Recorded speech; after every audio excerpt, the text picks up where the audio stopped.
শুধু চিঠিতেই বন্ধুত্ব, মানে কারোর সাথে কারো দেখা নাই, কারোর সাথে কোনো কথা নাই, শুধু সে আমাকে চিঠি দেবে এবং আমি তাকে চিঠি দেবো। এদেরকে খুঁজে পেতেন কোথায়, মানে কোন ঠিকানাতে চিঠি যাবে?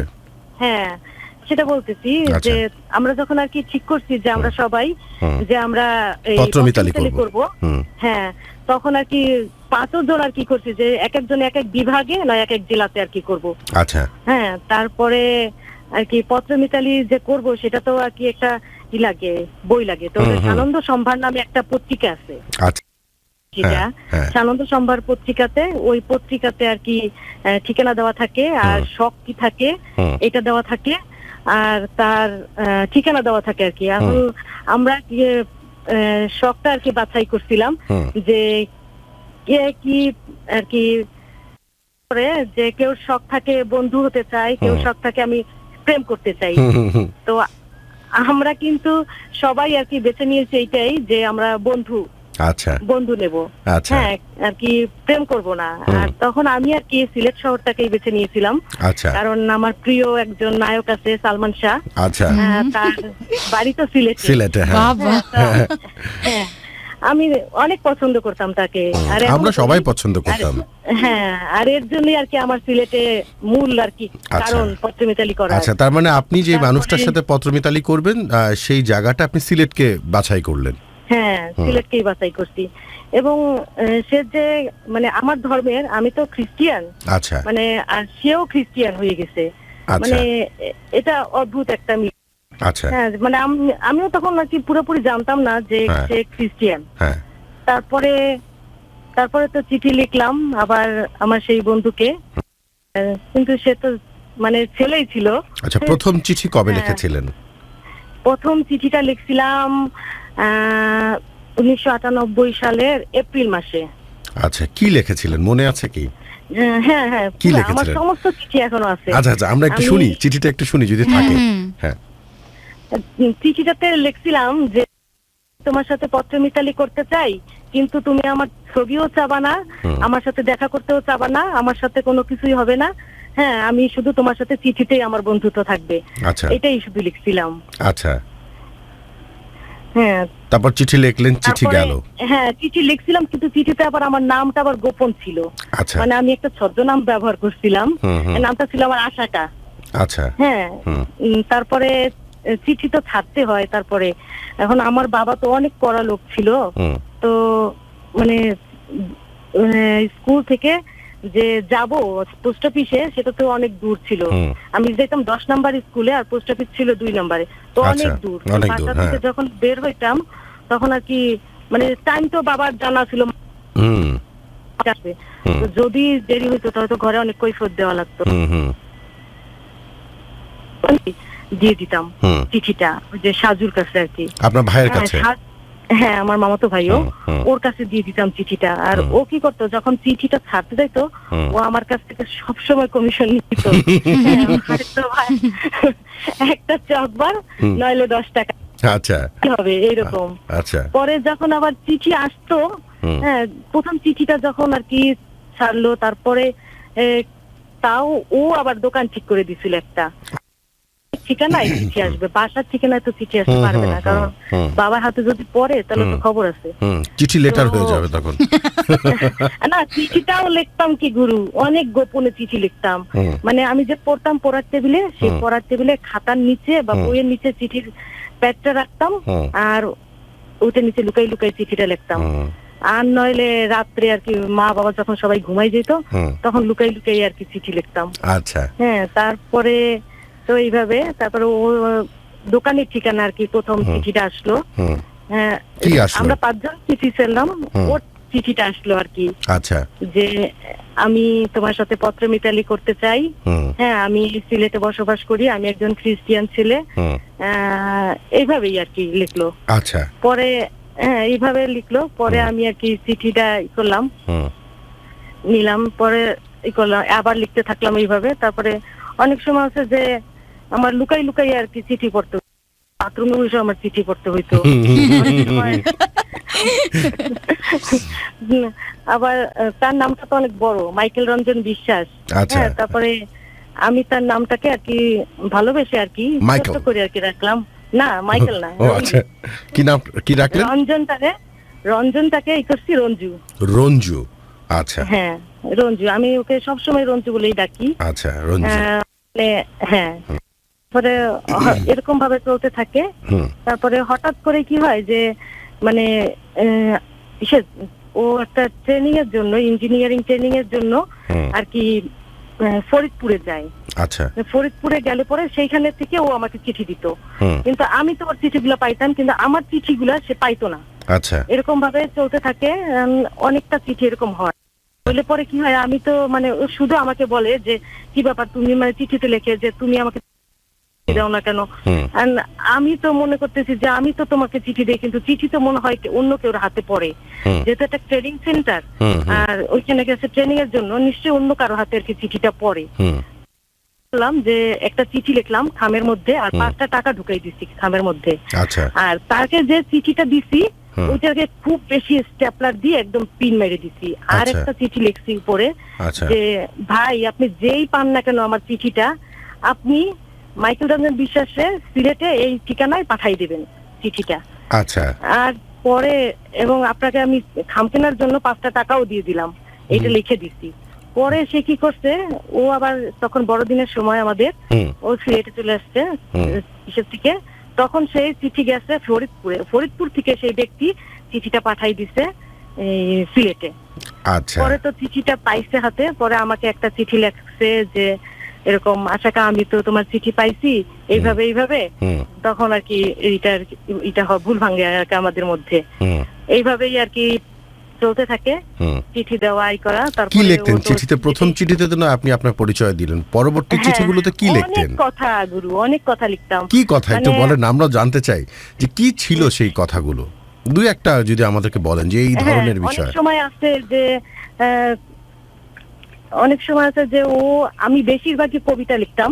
আচ্ছা, হ্যাঁ মানে অনেক ভালোবাসার কবিতাগুলো আমি লিখতাম, ওর জন্য ও লিখতো, আমার জন্য আমি লিখতাম। তারপরে ও আবার গান লিখতাম, সুন্দর সুন্দর গানগুলো। আগে তো মানে এই সমস্ত বেশি হয়তো গানগুলা, মানে অন্য ধরনের, যদিও সিনেমার গানগুলো শুনলে আর কি মানুষ এখন হাসবে বললে, কিন্তু সিনেমার গানের মধ্যে কথাগুলো যে ছিল আগে অনেক সুন্দর সুন্দর কথা ছিল। যেমন দুই একটা যদি বলেন। যে পৃথিবীতে সুখ বলে যদি কিছু থেকে থাকে তার নাম ভালোবাসা, তার নাম প্রেম। আচ্ছা, আপনি তো মানে এমন একটা গান আপনি প্রথমে বললেন যে গানটি আমার ভীষণ পছন্দের, এবং গত 2-4টি প্রোগ্রাম আগে আমি পূর্ণতাকে বলেছিলাম যে এই গানটি বাজাবা, আমার ভীষণ পছন্দ। ছবিটার নাম ছিল জীবন সংসার, ছবির গান, যেখানে সালমান শাহ এবং শাবনূর অভিনয় করেছিল, এবং একটি ঝড়ের রাতের গান যেখানে শাবনূর। আমার মোটামুটি মুখস্থ হয় এই বিষয়গুলো। আচ্ছা, তারপর এইভাবে আর কি চলতে থাকে আমাদের। তারপরে 2001-এ আমি মেট্রিক দেই, পরীক্ষা দেই, দেওয়ার পর আর কি তারপরে আর পড়াশোনা হয় না, আমার বাবা স্ট্রোক করে। তারপরে আমি আর কি আমার খ্রিস্টিয়ান একটা এনজিওতে আমি আর কি চাকরিতে ঢুকি। তারপর চাকরি করা অবস্থাতেই আর কি আমরা আবার ওইরকমই পত্রমিতালি করতে। মানে আপনাদের পত্রমিতালি চলছেই, চিঠি দেয়া নেওয়া চলছে প্রতিদিন? হ্যাঁ, আচ্ছা, চলছেই, মানে প্রত্যেক মাসে। আচ্ছা, প্রত্যেক মাসে সে একটা দিত, আমি একটা দিতাম, এইভাবেই চলতো। অদ্ভুত, এই বিষয়গুলো তো এখন কল্পনার বাইরে, একদমই চিন্তা করা যায় না। এখন এসএমএসই হয় মাসে একটা, তো এখানে তো কল্পনার বাইরে না। তারপরে 2004-এ আর কি সে একটা চিঠিতে আমাকে লিখলো যে এখন তো ফোন হইছে, তো একটা ফোন নাম্বার তুমি আমাকে জোগাড় করে দিতে পারো কিনা। তারপরে আমি বললাম কি আচ্ছা ঠিক আছে দেখি, চিঠিতে লিখলাম আর কি। তারপরে আমাদের বাসার সামনেই একটা ফোনের দোকান ছিল, ওইখানে আর কি আমি নাম্বারটা।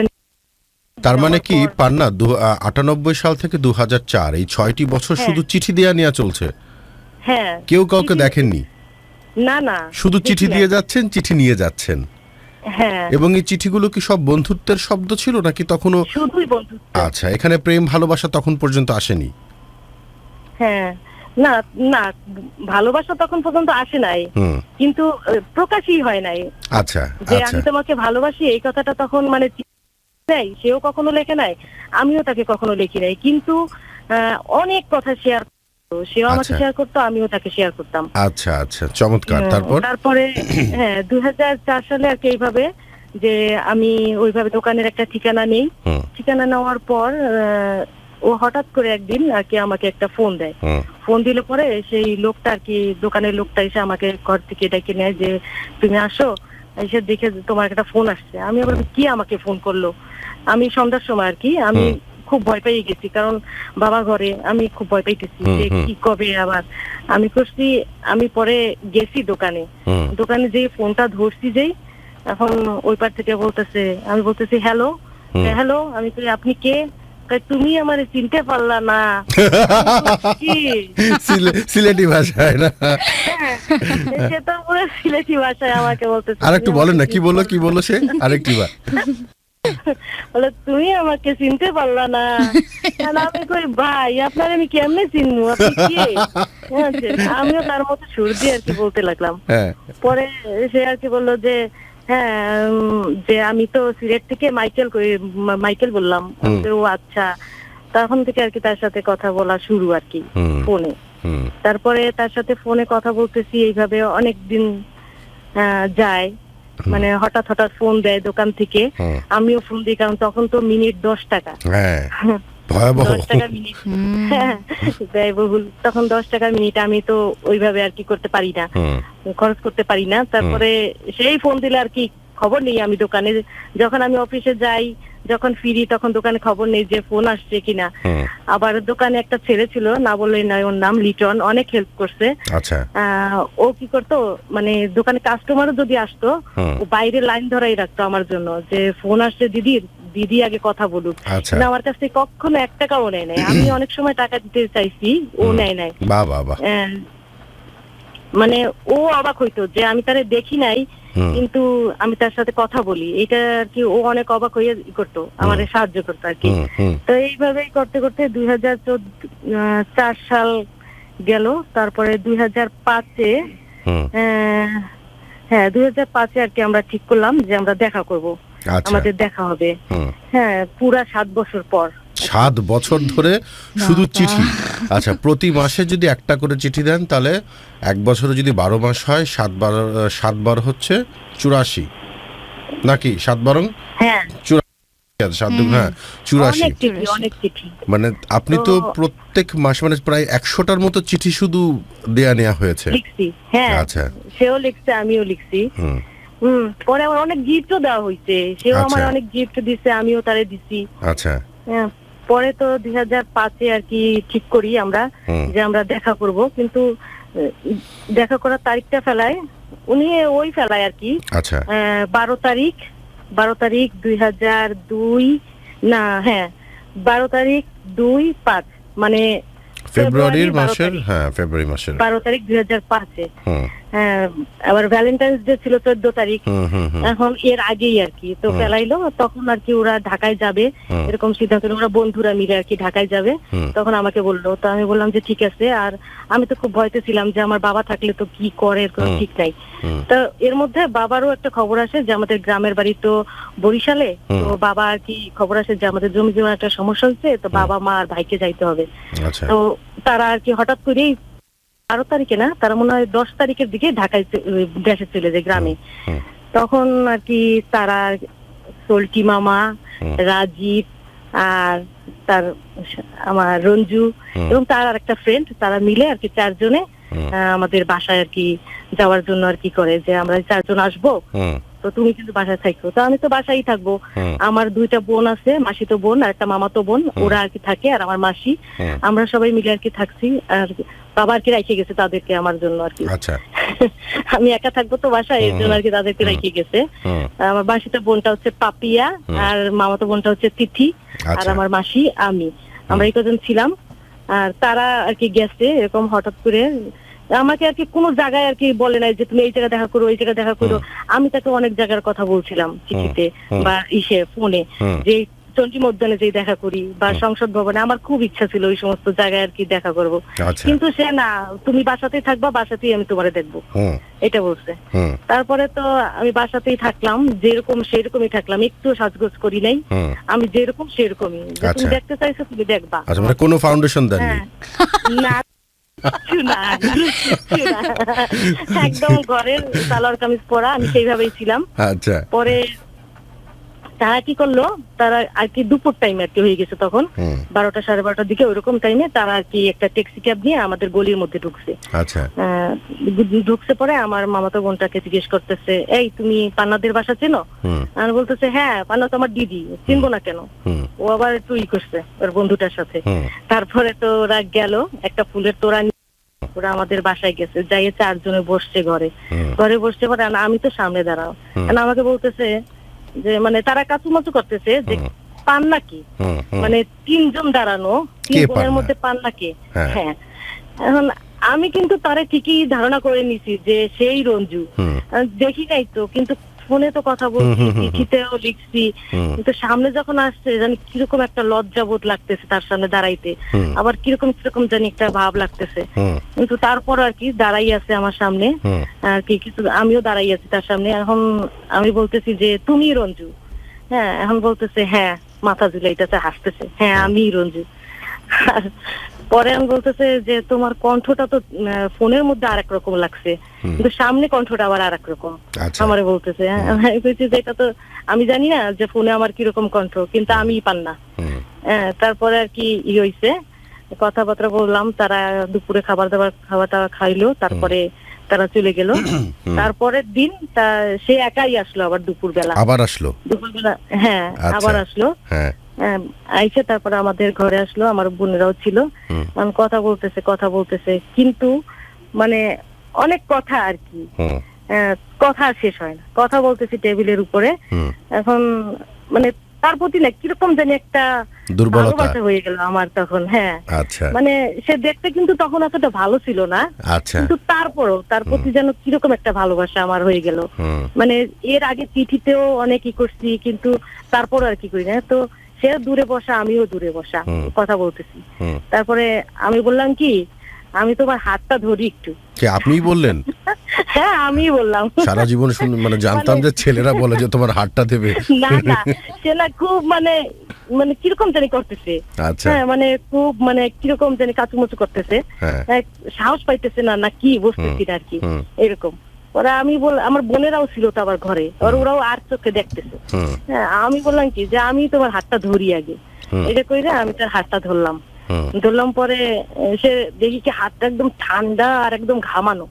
হ্যাঁ, মানে কিরকম আমি, আমার মধ্যে এমন একটা অনুভূতি হইলো, মানে এরকম অনুভূতি আর কি অন্য কোনোদিনও হইছে না, যে একটা অন্যরকম একটা অনুভূতি।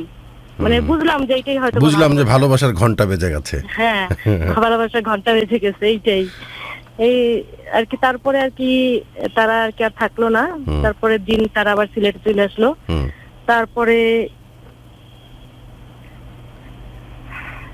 তারপরে তারা আবার তার নিয়ে গেল, তার মা, তার বোন, মানে তখন সে আর কি আমরা দেখে আসছে। তারপরে তারা গেল আবার 16 তারিখ 4 মাস 2005 আর কি তারা গেল। যাওয়ার পর আর কি তারা আমাকে দেখলো, মা দেখলো আমার ছবি নিয়ে আসলো একটা। তারপরে মানে আরো আত্মীয় স্বজনকে দেখানোর জন্য ছবি নিয়ে আসলো। তারপরে এইভাবে আর কি চলতে থাকে আর কি। তারপরে ফোনে আর কি, তখন ওই যে প্রথমবার যখন যায় তখন আবার আমাকে একটা মোবাইল দিয়ে আসে। আচ্ছা, গিফট? হ্যাঁ, মোবাইল, হ্যাঁ গিফট দেয়। তো গিফটটা যে দেয় ওইটা ছিল আমার জন্য একটা ভয়ঙ্কর, কারণ আমার তো মোবাইল ছিল না। বাবা যখন গ্রাম থেকে আসে, বাবা মা আমার হাতে যখন মোবাইল দেখে তখন তো ঘরে তুল কালাম কাণ্ড ঘটাই দেয় যে আমি মোবাইল পাইলাম কই। আমি বলছি তখন তো আমি চাকরি, আমি বলছি কি যে আমি তো বেতন পাইছি, ওইটা দিয়ে আমি কিনছি।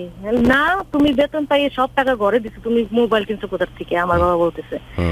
এখন তো আমি তো খুব ভয়তে আছি এটা নিয়ে। তারপর মারে বললাম সত্যি কথাটা, যে মা এই ঘটনা, সিলেট থেকে তো সে আসছিল, তোমরা তো ছিল না তখন, এরকম আমাকে মোবাইল গিফট করে গেছে। আর একদিন ছিল, দুপুরবেলা খাওয়াইছি, তারপরের দিন আর কি আসছিল, তারপরের দিন চলে গেছে তারা।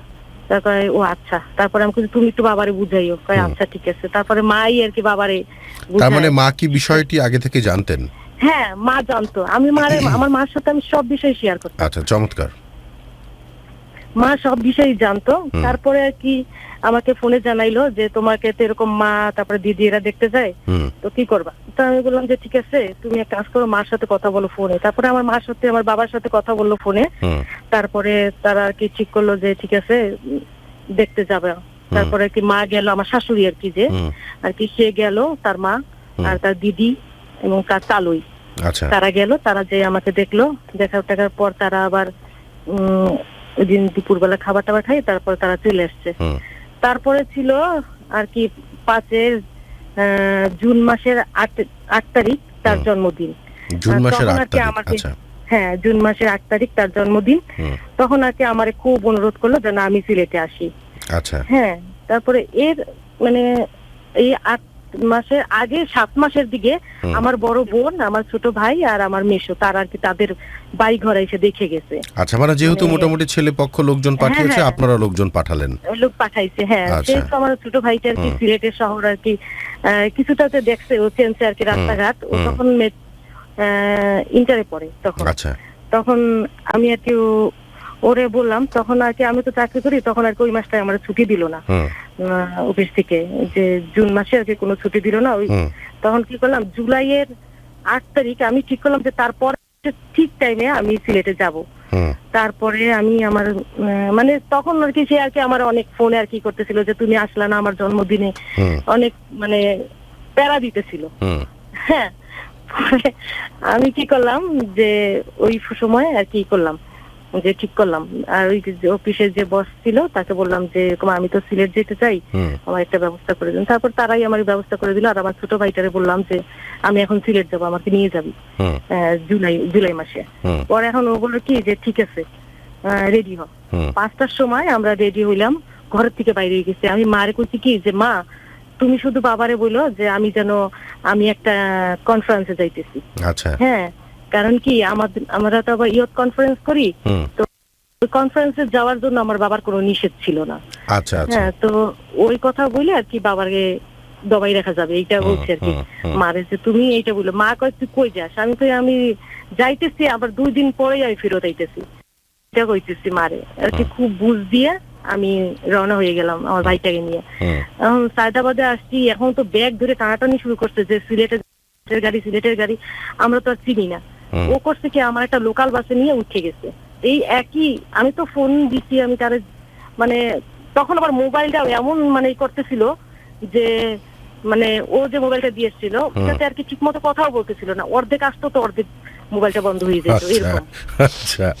হ্যাঁ, মানে এত কথা বলতাম আমরা রাত্রে। হ্যাঁ, তখন তো আবার মোবাইলও তো একটা মানুষ, ওরও তো একটা জীবন আছে। গুরু, হ্যাঁ, তখন কি অ্যাকচুয়ালি আবার একটা সুবিধা ছিল, রাত 12টা থেকে 2টা পর্যন্ত আর কি ফ্রি। আচ্ছা, মাত্র হ্যাঁ, তখন বিভিন্ন অফার চলতো। হ্যাঁ, অফার তো, আর সেই অফার গুলো আমরা সমানে নিতাম, একদম সমানে। আপনাদের কারণে তো মোবাইল কোম্পানিগুলো টিকে ছিল, এখনো টিকে আছে। 300 টাকা কার্ড বলে মানে আধা ঘন্টাও যাইতো না, এরকম অবস্থা। তখন ওর অনেক টাকা গেছে আমার পিছনে, এই মোবাইলে শুধু অনেক টাকা গেছে তার। তারপরে তো আমি ওইভাবে আর কি করলাম, ঠিক করলাম যে আমি সিলেটে আসবো। তারপরে তো সায়দাবাদে গেছি পরে আর কি এরকম করা হলো। তারপরে লোকাল বাসে উঠছি, রোজার দিন ছিল তখন। আর তো বাসটা মানে ঘাটে ঘাটে থামাইতেছি করতেছে। আর আমি শুধু তাকে ফোন দিয়ে বলছি যে আমি সিলেটে আসতেছি। হ্যাঁ, তুমি এখন সিলেটে আসতেছো মানে এই কথা না। আর সাথে সাথে লাইনটা কাইটে গেছে, আর মোবাইলে কোনো নেট নাই, কিচ্ছু নাই, পুরো মোবাইল বন্ধ। এখন তো নাকি কিচ্ছু হয় না। পরে তো আমরা সিলেটে বাসেও মানে চলতেছে এরকম, থামতেছি করতেছে না। আমি চিন্তা করতেছি, ভাইটা বলতেছি যাইতেছি যে কি যে হবে আমি কিচ্ছু মানে এই করতে পারতেছি না। ও কয় যে চিন্তা করিস না, পৌঁছাই নেই, তারপরে বোঝা যাবে কি হয় না হয়। তারপরে তো যখন উঠলাম একদম সিলেট শহরে এসে বাস ঢুকছে, তখন আর কি রাত 12টা বাজে তখন। তারপরে নাম্বার ফোন দিল রঞ্জুকে, ফোন দেওয়ার পর আর কি আমার ভাই ফোন দিছিল। ফোন দেওয়ার পর আর কি বলছে যে দাদা আমাদের নিতে আসেন, আমরা তো এরকম স্টেশনে আছি। তখন নাকি সে নাকি বলছিল তার মাকে যে মা পান্না আসছে। তার মা আবার বলতেছে যে পান্না আসছে সবসময় পান্নাস মান্না করতে করতে রাত 12টার সময় কইতেছে পান্না আসছে, এই করে নাকি তার একটা চরম আসছে তার মা।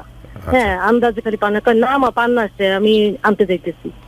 পরে তো গেছে সে আমারে আনতে গেছে, সে আর তার মামাতো ভাই দুজনে আমারে আনতে গেছে। পরে আমরা রাত 12:30টার দিকে এসে পৌঁছাই। পৌঁছাইলে পর আর কি সবার সাথে দেখা হয়, অবাক হয়ে যায় সবাই আমাকে দেখে। আপনি আমিও যখন তাদের সিলেটে বাড়িতে- গেলেন তার আগে কি হ্যাঁ। আপনাদের দু পরিবারের মাঝখানে বিয়ের কথাবার্তা পাকা হয়ে গেছে? না না, এমনি দেখা engagement-এর সাক্ষাৎ কথা আর হয়েছে? কি- হ্যাঁ হ্যাঁ, এমনি মানে বুঝতেছি যে এখানেই তো আমার বিয়ে হবে হ্যাঁ এরকম। হ্যাঁ হ্যাঁ। আর এর আগে তো অনেক প্রস্তাব টস্তাব আছে, আমি তো কোনোটারই অ্যালাউ করি। হুম। হ্যাঁ, আর এর জন্য মানে সেও তার মানে তারপর সরাসরি যে বিয়ে করবো এরকম কোনো সেরকম কথা কিছু হয়নি। বলেনি, ভাব লক্ষণে সবাই বুঝে গেছে। হ্যাঁ, ভাব লক্ষণেই সবাই বুঝে গেছে। হুম তারপরে তো তার সাথে আমার দেখা হলো আর কি, বাসায় আসলাম, খাওয়া দাওয়া করে রাত্রে ঘুমাইলাম, তারপরের দিন আর কি কথাবার্তা করলাম, সবার সাথে দেখাশোনা করলাম সবার সাথে।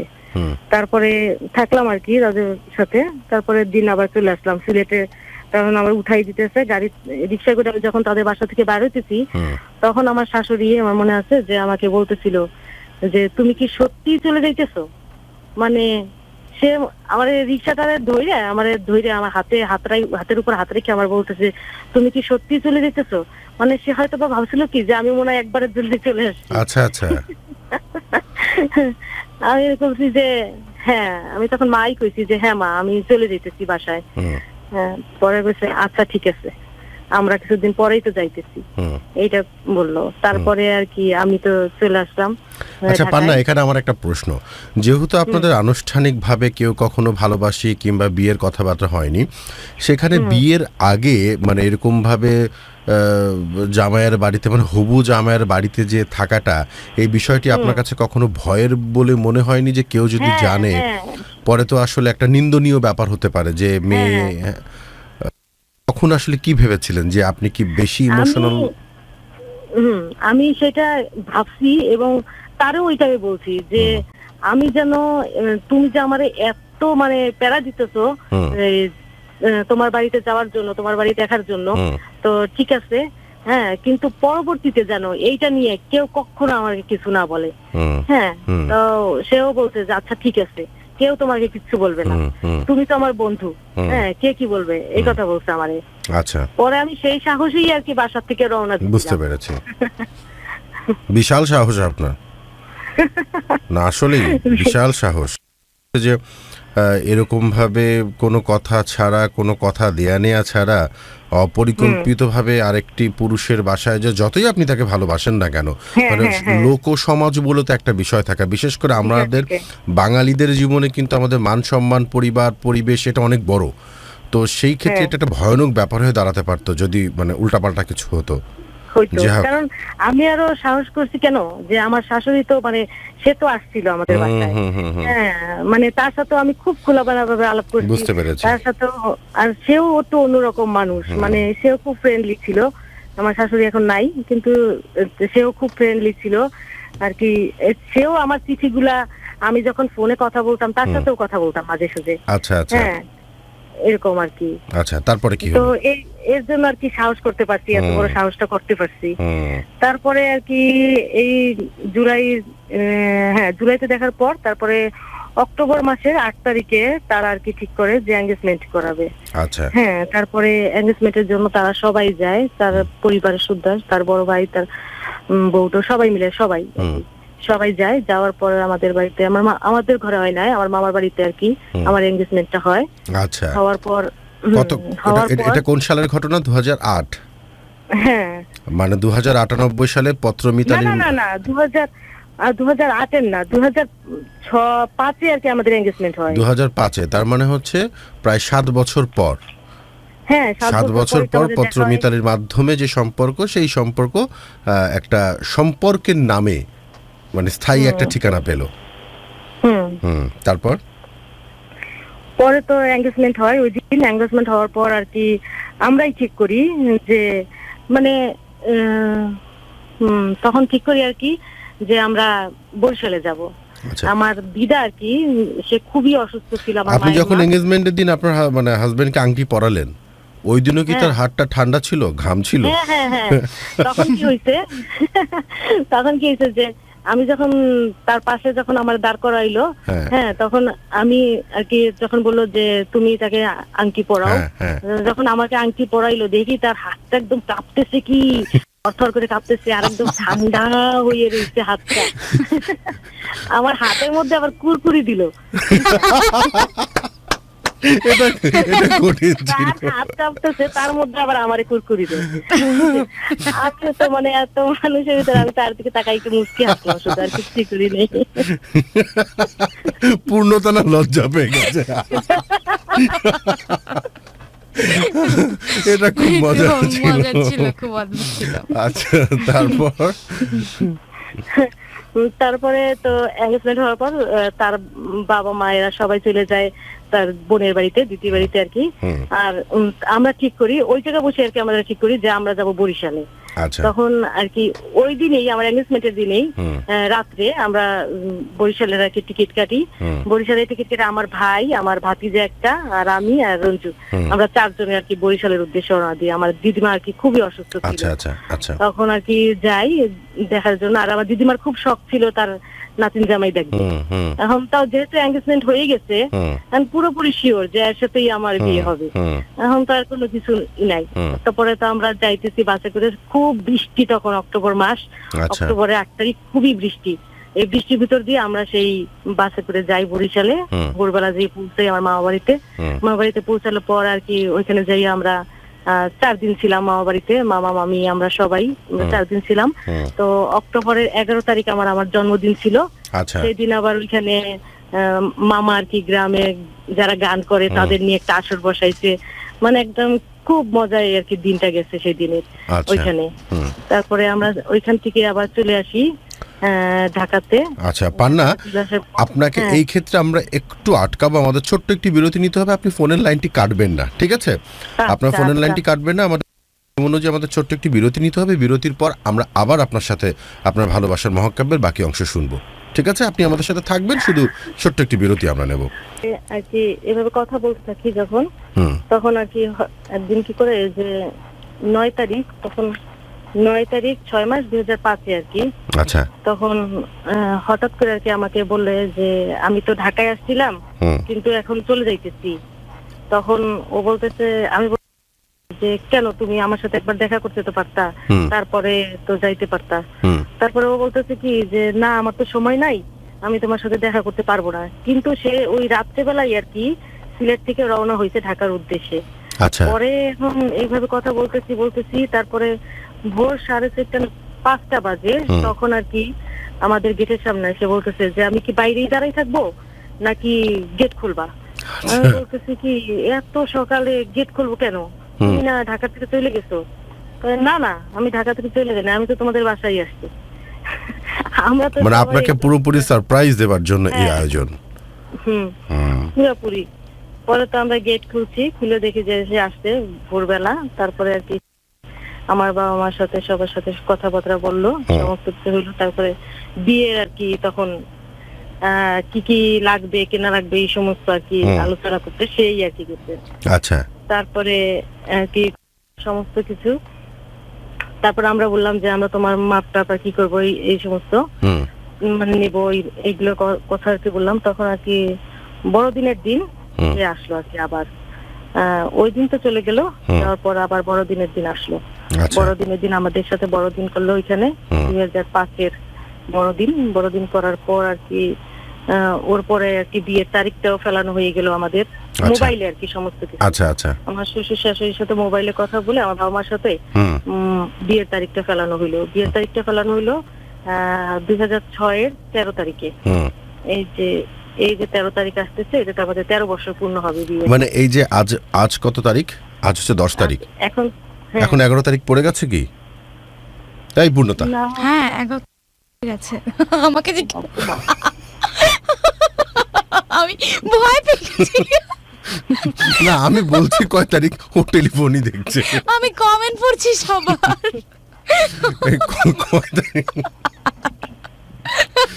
কয় তারিখ আজকে? আজকে 11, ঠিক 12টার পরে 11 তারিখ হয়ে গেছে। হ্যাঁ 11 তারিখ পড়ে গেছে, মাঝে মাঝে একটু জানিয়ে দিতে হয়। আচ্ছা 11 তারিখ মানে পরশুদিন আপনাদের হচ্ছে 13 বছর পূর্ণ হবে।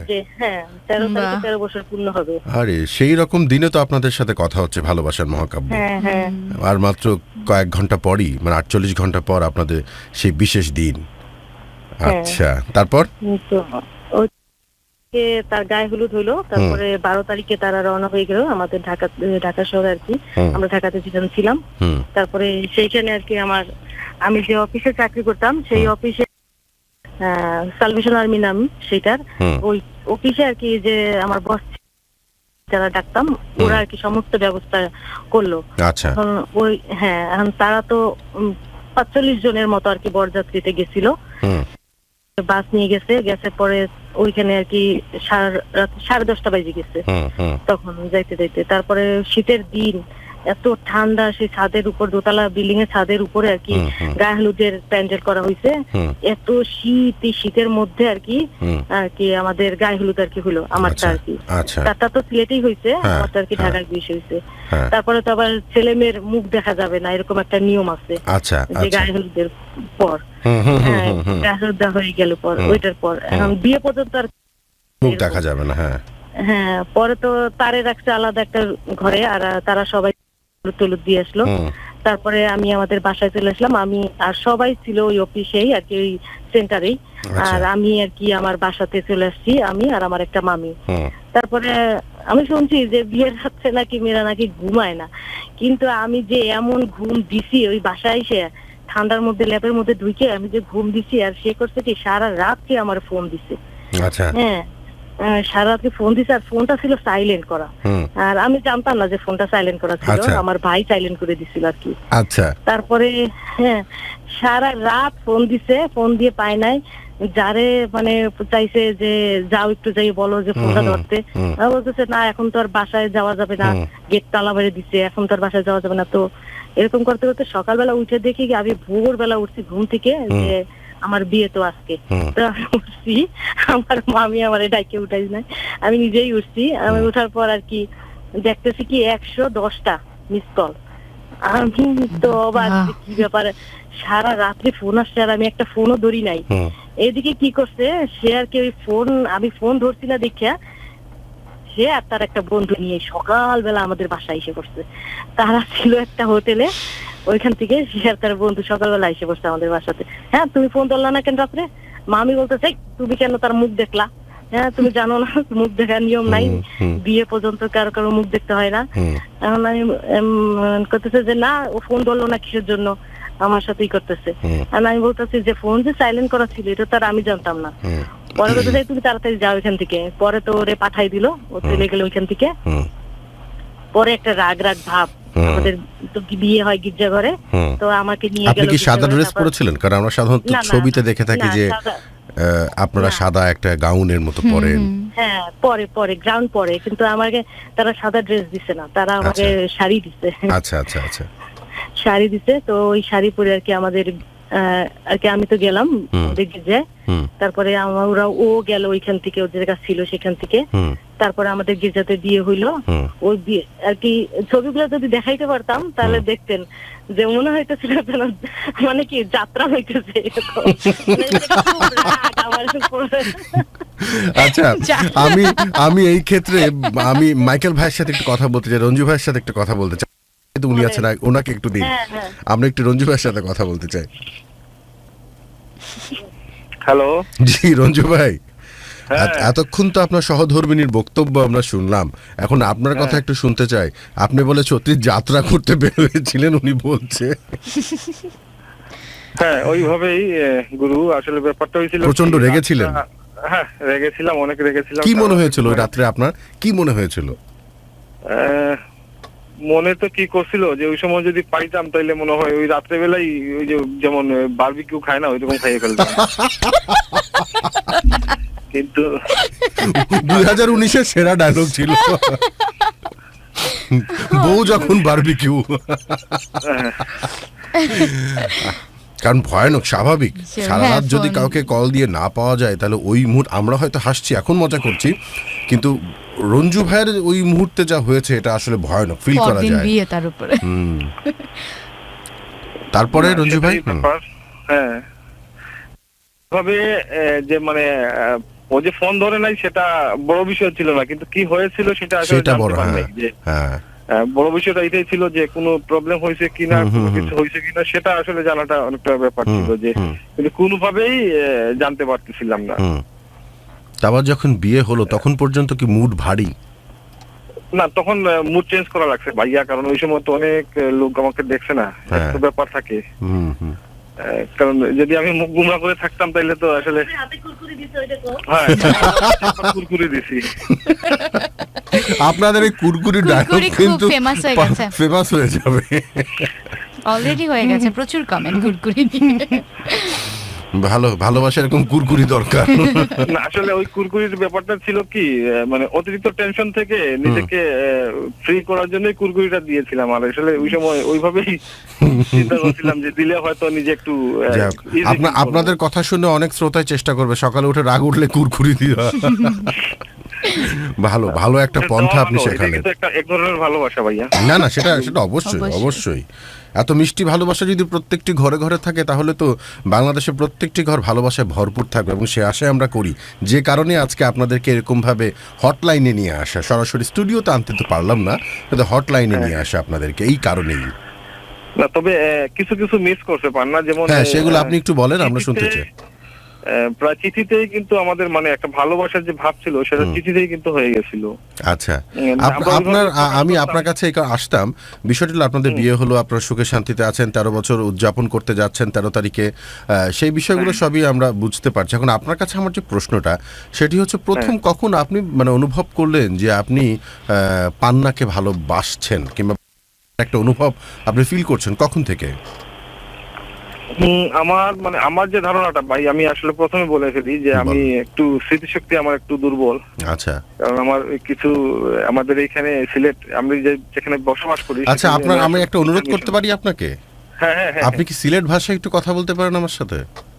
সিলেটি ভাষায় মাইতে পারেন না? মানে যদি একটু সিলেট ভাষায় বলতেন তাহলে আমার ভালো লাগতো। কোনো সমস্যা নাই ভাই, আমরা সিলেটি ভাষার মানুষ, আমরা সিলেটি কইতে বলেন ভাই, আপনার লোকাল ভাষাতে আপনি আলোচনা করেন। মানে লোকাল ভাষাতেই কথাগুলো বলবো? হ্যাঁ বলেন, মানে যতটুকু বুঝতে পারি। আচ্ছা, না আমি ওই মানে ধরেন 3-4 বছরের মাথায় আমার কাছে এরকম মনে হইলো যে আমি যখন তারা ভালোবাসি, ওই চিঠির মধ্যেই আমার ভালোবাসাটা প্রকাশিত করছি। আস্তে আস্তে আস্তে আস্তে আমি চিঠিতে লিখতে থাকলাম যে অন্ধকারেই হোক, আমি যে বিষয়টা বুঝছিলাম যে অন্ধকারেই হোক, আমি সিলেটি ভাষাটা এখন পুরো বলতে পারবো না, সমস্যা নেই, কিন্তু যে স্মৃতির বিষয়টি আসলে কি বলছিলেন, যে স্মৃতিশক্তির একটি বিষয়। হ্যাঁ, ওই আমাদের চার্চের, আমাদের এখানে সিলেট, আমি নয়াসড়ক খ্রিস্টান মিশন আমাদের বাসা। আচ্ছা আচ্ছা, আসলে আমাদের মানে ঠিকানা দিতে কোনো সমস্যা নাই। আচ্ছা, না তারপরে থাক, ওটা মিশনে চার্চে, আমাদের এই চার্চের কিছু গন্ডগোলের কারণে আমাদের উপরে এই বিগত 2013 পর থেকে অনেকগুলো মামলা মোকদ্দমা হয়। ও আচ্ছা, যার কারণে আমরা মানে হয় কি আমাদের জায়গাগুলো রক্ষার জন্য আমরা এইগুলা করি, সেটির জন্য আমাদের অনেক যুবক ছেলে যারা আমরা ছিলাম, আমাদের মধ্যে অনেক মামলার মধ্যে জড়ানোর পরে আমরা ওই জায়গা অনেক জায়গায় ভাগতে হয় আর কি। আচ্ছা আচ্ছা আচ্ছা, বুঝতে পেরেছি। রাত কাটাইতে হয় এইভাবে। চিন্তা থেকে এখন অনেকটা চুল পেকে গেছে ভাই, আমার বয়স থেকে চুল গেছে অনেকটা। আচ্ছা আচ্ছা, না বিয়ে করার পর এমনি ছেলেদের চুল পাকে দ্রুত। না এটা আমিও জানি, তারপরেও বউয়ের পেরা তো থাকেই, ওটার বলার দরকার নেই, থাকবে ওটার বলার দরকার নেই, ওটা আমরা উজ্জ্বল রাখি। হ্যাঁ, পুরুষ জাতি তো এমনি নির্যাতিত। আচ্ছা, বেশ ভালো লাগছে। আপনি তো অনেক রোমান্টিক মানুষ, অনেক রসিক মানুষ আপনি। না রসিক ঠিক আছে, এটা ঠিক, দেশের কারণেই কিন্তু বউকে পাইছি। হ্যাঁ সেটাই। আচ্ছা, তারপরে আমি চিঠিতেই যাই, সরাসরি আমাদের বিষয়টাতেই যাই, যে ওই 2002 থেকে 3-এর ভেতরেই আমার যতটুকু মনে পড়তেছে, ওই চিঠির মধ্যে দিয়ে কিন্তু আসলে আমরা ভালোবাসাটা প্রকাশ করতাম। আচ্ছা আচ্ছা, কোনো না কোনো ভাবে বুঝাইতে চাইতাম যে আমরা ভালোবাসি, কিন্তু কেউ কাউকে দেখে একটা সময় আসে, যেমন আমার পান্না সেটা মিস করে গেছে, যে আমি বলছিলাম যে সে তুমি যেভাবেই থাকো, যেরকমই হও, আমি তোমাকে সেইভাবেই গ্রহণ করতে রাজি আছি। আচ্ছা, সেও কিন্তু এইটা কমেন্ট করছিল আমার সাথে যে হ্যাঁ তুমিও যেভাবেই হও, কিন্তু আমি ভাই আরেকটু বলে ফেলি, একটু হাসির ব্যাপার, যে আমার সেই সময় চাপা ছিল, বুঝছেন? কি ভাঙা ছিল? চাপা ছিল না, কোনো মাংস ছিল না, আমার একদম শুকানো ছিলাম একটা। আচ্ছা আচ্ছা আচ্ছা আচ্ছা, চাপা ভাঙা যুবক ছিলেন। হ্যাঁ হ্যাঁ, চাপা যুবক ছেলে ছিলাম। ওই ওই থেকেই আর কি, যেমন চিঠির মধ্য দিয়েই আস্তে আস্তে আস্তে আস্তে ভালোবাসাটা ওইখানেই জন্ম হয়। আচ্ছা, আমার একটা প্রশ্ন, যেহেতু আপনি কথাটি বললেন, আপনার যখন প্রথমে সম্পর্কটার অনুভব করেন তখন আপনার বয়স কত? তখন 2024-23 কি 24। আচ্ছা, 23 কি 24। ফোন লাইনটি মনে কেটে গেছে। আমাদের টেকনিক্যাল পার্সনকে বলি যে আবার আমরা পুনরায় যোগাযোগ স্থাপন করছি পান্নার সাথে। হতেই পারে, কারণ আমি শুরুতেই কিন্তু বলে রেখেছি যে আমাদেরকে আসলে সতর্ক থাকতে হবে এবং ধৈর্য নিয়ে থাকতে হবে, কারণ লাইভ অনুষ্ঠান হচ্ছে এবং সরাসরি আমরা স্টুডিও থেকে তার সাথে যোগাযোগ স্থাপন আবার করব। আমরা কিছু কমেন্টস পড়ি, আর বাইরে যে আছে পার্সন তাকে বলছি দয়া করে আমাদের নজর দেবেন, কিংবা যারা শুনছেন তাদেরকে বলছি যে আমাদের সাথে যোগাযোগ স্থাপন করার জন্য। আচ্ছা, পান্নার ভেতরে এমন কি পেয়েছেন? কারণ যে মেয়েটিকে আপনি দেখেননি, মানে ফোনে কথা বলা হয়নি তখন পর্যন্ত, শুধু চিঠির কিছু শব্দ, সেই শব্দগুলোর ভেতরে এমন কি ছিল যা আপনাকে 24 বছর পর্যন্ত কোনো মেয়ে সরাসরি কথা বলে কিংবা অন্য কোনোভাবে আপনার ভেতরে সেই ধরনের আহ্বান জাগাতে পারেনি? কি ছিল সেই শব্দগুলো? আসলে শব্দ কিছুই না গুরু, ব্যাপারটা ছিল যে ওই চিঠির মধ্যে দিয়ে অনুভব করতাম যে না, সেই মেয়েটি আমাকে পছন্দ করত। আচ্ছা, আর এই পছন্দ থেকে আমিও তাকে পছন্দ করতাম। আমি বলে বুঝাতে পারবো না, আমি না দেখেই বেশি, মানে খুব বেশি পছন্দ করে ফেলেছিলাম। যে আসলে এটা অনুভূতি, এমন একটা অনুভূতি ছিল যে হয়তো সরাসরি মেয়েদের সাথে কথা বলা একটা, আর কাউকে না দেখে তাকে অনুভব করা কিন্তু আরেকটা ব্যাপার। হ্যাঁ, না, অনেক ক্ষেত্রে আমরা এরকম অনেক গল্প শুনেছি যে কেউ কাউকে দেখেনি কিন্তু ফোনে কথা বলেছে, কিন্তু আপনার ক্ষেত্রে তো ফোনেও কথা বলেছেন অনেক পরে, তার আগ পর্যন্ত তো দীর্ঘ সময় শুধু চিঠি দেয়া নেওয়া হয়েছে। হ্যাঁ, চিঠিতেই।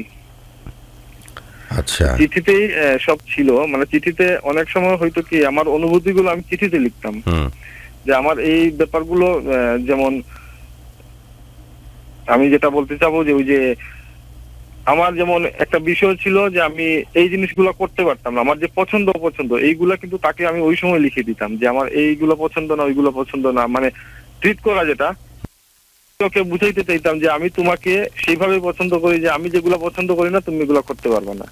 এগুলা কিন্তু আসলে ওই সময় থেকেই চলে আসছিল। এখন কি আর চিঠি দেয়া নেওয়া হয়? এখন কি আর চিঠি দেন, নাকি পেয়ে গেছেন বউ, আর কি দরকার? গুরু, আসলে চিঠি দেওয়া হয় না, কারণ এখন তো যুগটাই হয়ে গেছে, পরিবর্তন হয়ে গেছে। কিন্তু তারপরও আপনারা কিন্তু একটু ভিন্ন স্বাদ রাখতে পারতেন অন্তত। এই যে 13 তারিখে আপনাদের যে বিবাহ বার্ষিকী হচ্ছে, কত বছর? 13 বছর। কিন্তু আমার একটা সিক্রেট ছিল গুরু, আমি কি জানতাম ভাই আপনার সিক্রেট ছিল? আমি তো জানতাম না ভাই, আমার সাথে কি আপনার কথা হয়েছে, আমার মনে হলো যে। আচ্ছা, তার মানে আমি সিক্রেটটি ফাঁস করে দিলাম না? ফাঁস করে দিলেন। আমি তাহলে বলতে হবে যে আমার বিচক্ষণতাতে আমি বুঝতে, মানে আমি বলেছি, কিন্তু এটা যে আপনার সাথে আমার মিলে যাবে সেটা তো আমি জানতাম না ভাই। যাই হোক, আপনাদের সাথে ভাবছিলাম যে 13 বছরে আমি ওকে একটা চিঠি দেবো, আমার মানে একটা গিফট করবো, এটার সাথে একটা চিঠি দেবো, এটা আমার একটা প্ল্যানিং ছিল। আচ্ছা, আপনি দেন, হয়তো চিঠি জানলো, চিঠিটাকে আরো অভিনব কায়দায় আপনি দিতে পারেন যদি আপনি চান, কিংবা না আমি দিলে ভাইয়া ওই আগের কায়দায় দেবো, প্রথমে যেভাবে দিতাম ওইভাবেই দিব। আচ্ছা, ওই রকমই দেওয়ার চিন্তা করছিলাম। আচ্ছা, যাই হোক, দুঃখ প্রকাশ করছি আপনার এই গোপন পরিকল্পনাটি আমি ফাঁস করে দেওয়ার জন্য, কিন্তু আমি জানতাম না, আমি আমার ধারণা থেকে বলেছি। কিন্তু সবচেয়ে বড় কথা রঞ্জু, আমি তো অনেকের সাথে কথা বলেছি ভালোবাসার মহাকাব্যে, আপনার এবং পান্নার সাথে কথা বলে আসলে আমার নিজেরই একটি ভিন্ন ধরনের অনুভূত হচ্ছে, কারণ আপনাদের দুজনের ভেতর চমৎকার, এবং দুজনই দেখুন কাকতালীয়ভাবে যখন আপনি জানছেন, মানে আপনাদের যখন পথ শুরু হয় তখন কিন্তু কেউ কাউকে জানতেন না যে আপনারা দুজন একই ধর্মের, এবং কতটা মানে সৃষ্টিকর্তা থেকে আপনাদের এই ভালোবাসাটা, হয়তো যে মানুষ বলে না যে জন্ম মৃত্যু বিয়ে সবকিছু উপর আল্লাহ লিখে পাঠায়, আসলেই সত্য। কারণ তা নাহলে এই দুজন মানুষ কোথা থেকে কোথায়, সিলেট কোথায় ঢাকা, কিভাবে হঠাৎ করে পরিকল্পনা, সেই পরিকল্পনা থেকে দুজন মানুষ যে একই ধর্মেরই হবেন সেটা তো নাও হতে পারতো। কি অদ্ভুত বিষয় আসলে, আপনাদের এই বন্ধনটা, আপনাদের এই মিলনটা সৃষ্টিকর্তা উপর থেকেই লিখে পাঠিয়েছেন, এটা সত্য। জন্ম মৃত্যু বিয়ে আকার পৃথিবীর সবকিছুই সৃষ্টিকর্তার নির্দেশ অনুযায়ী হয়, কিছুই তার নির্দেশ ছাড়া হয় না। খুব ভালো লাগলো রঞ্জু ভাই। এই যে কত বছর বিয়ে হলো আপনাদের? 13 বছর। 13 বছর পূর্ণ হবে। আচ্ছা, 13 বছরে পান্নার কোন জিনিসটা সবচেয়ে বেশি খারাপ লাগে? খারাপ আসলে তেমন কিছুই নাই। এটা কি ভয় বলছেন, মানে পুরুষ নির্যাতিত যেন না হতে হয় এই কারণে? ভয়ে কিছুই না গুরু। আর ব্যাপারটা হয়েছে কি, ওর মধ্যে খারাপই বলতে ও একটু কথা বেশি বলে, আর আমাকে একটু বেশি কথাই শোনায়, এই ছিল তার খারাপই, এছাড়া আর অন্য কোনো খারাপই নাই। আচ্ছা, সবচেয়ে ভালো গুণ কি? ভালো গুণ হইলো মানে এইটা আপনি একটু আগে বলছিলেন যে এটা মানে হয়তো ঈশ্বর প্রদত্ত, আল্লাহ প্রদত্ত, যেভাবেই হোক মানে মিলনটা ওইভাবেই হয়। আমরা দুইজনের মধ্যে একটা গুণ আছে, যেমন একটি বিষয় যদি আমরা চিন্তা করি, যেমন আমি বাইরে থেকে এটা চিন্তা করে আসছি যে এটা আজকে গিয়ে বাসায় বলবো, তখন দেখি পান্না এই জিনিসটা আমাকে বলতেছে তুমি এটা করো। এবং কোন বিষয় যদি আমাদের মধ্যে উপস্থিত হয় আর সেটা যদি মানে কোন কথা বলি আমরা, যেমন উত্তর দেই যেটা হ্যাঁ, ও হ্যাঁটা কিন্তু একসাথে হয়, অনেক ক্ষেত্রে এটা হয়।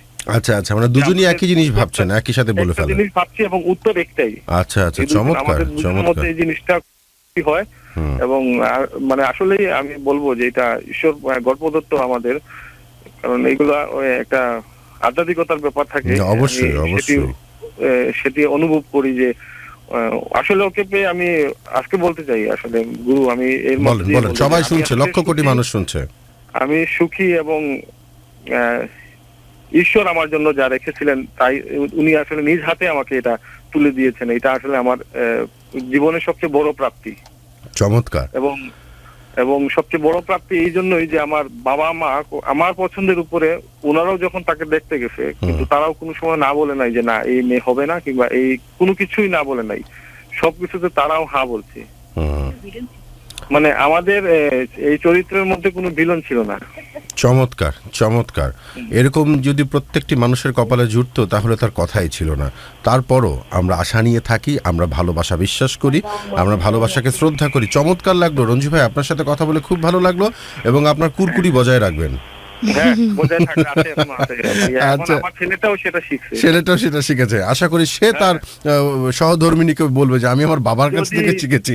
ঈশ্বর আমার সেই সময় পর্যন্ত বাঁচায় রাখে। অবশ্যই আমরা দোয়া করছি, অবশ্যই অবশ্যই আমরা দোয়া করছি আপনার সন্তান বড় হোক, মানুষের মতো মানুষ, বাবা মায়ের ভালো গুণগুলো পাক, মানুষ হিসাবে বেঁচে থাকুক পৃথিবীতে, ভালো মানুষ হিসাবে, এবং ভরপুর ভালোবাসা থাকুক। আমরা একটু পান্নার সাথে কথা বলতে চাই। হ্যাঁ আচ্ছা। হ্যালো পান্না, আপনাদের আজকের আপনার সাথে ভালোবাসার আয়োজনের একদম শেষ প্রান্তে আমরা চলে এসেছি।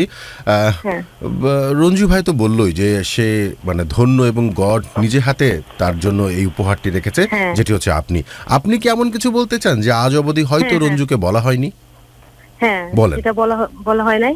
সেটা হচ্ছে যখন আমার মেয়ে হয়, মানে যখন আমার প্রথম সন্তান আমার মেয়ে আর কি, যখন আমার পেটে আসে, তখন আর কি তখন থেকে সে আমার এত বেশি কেয়ারফুল করছে, মানে সেটা বলার বাহিরে, যে শেষ পর্যন্ত একদম।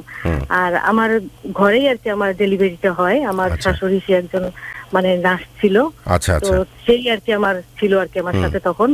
কিন্তু যখন থেকে আমার সেই প্রসব বেদনা যেটা শুরু হয়, তখন থেকে মানে সে আসছে ঘরে, বারবার দেখছে আমারে, আর আমি তাকে দেখছি যে তার চোখ মানে খুব ছলছল করতেছিল।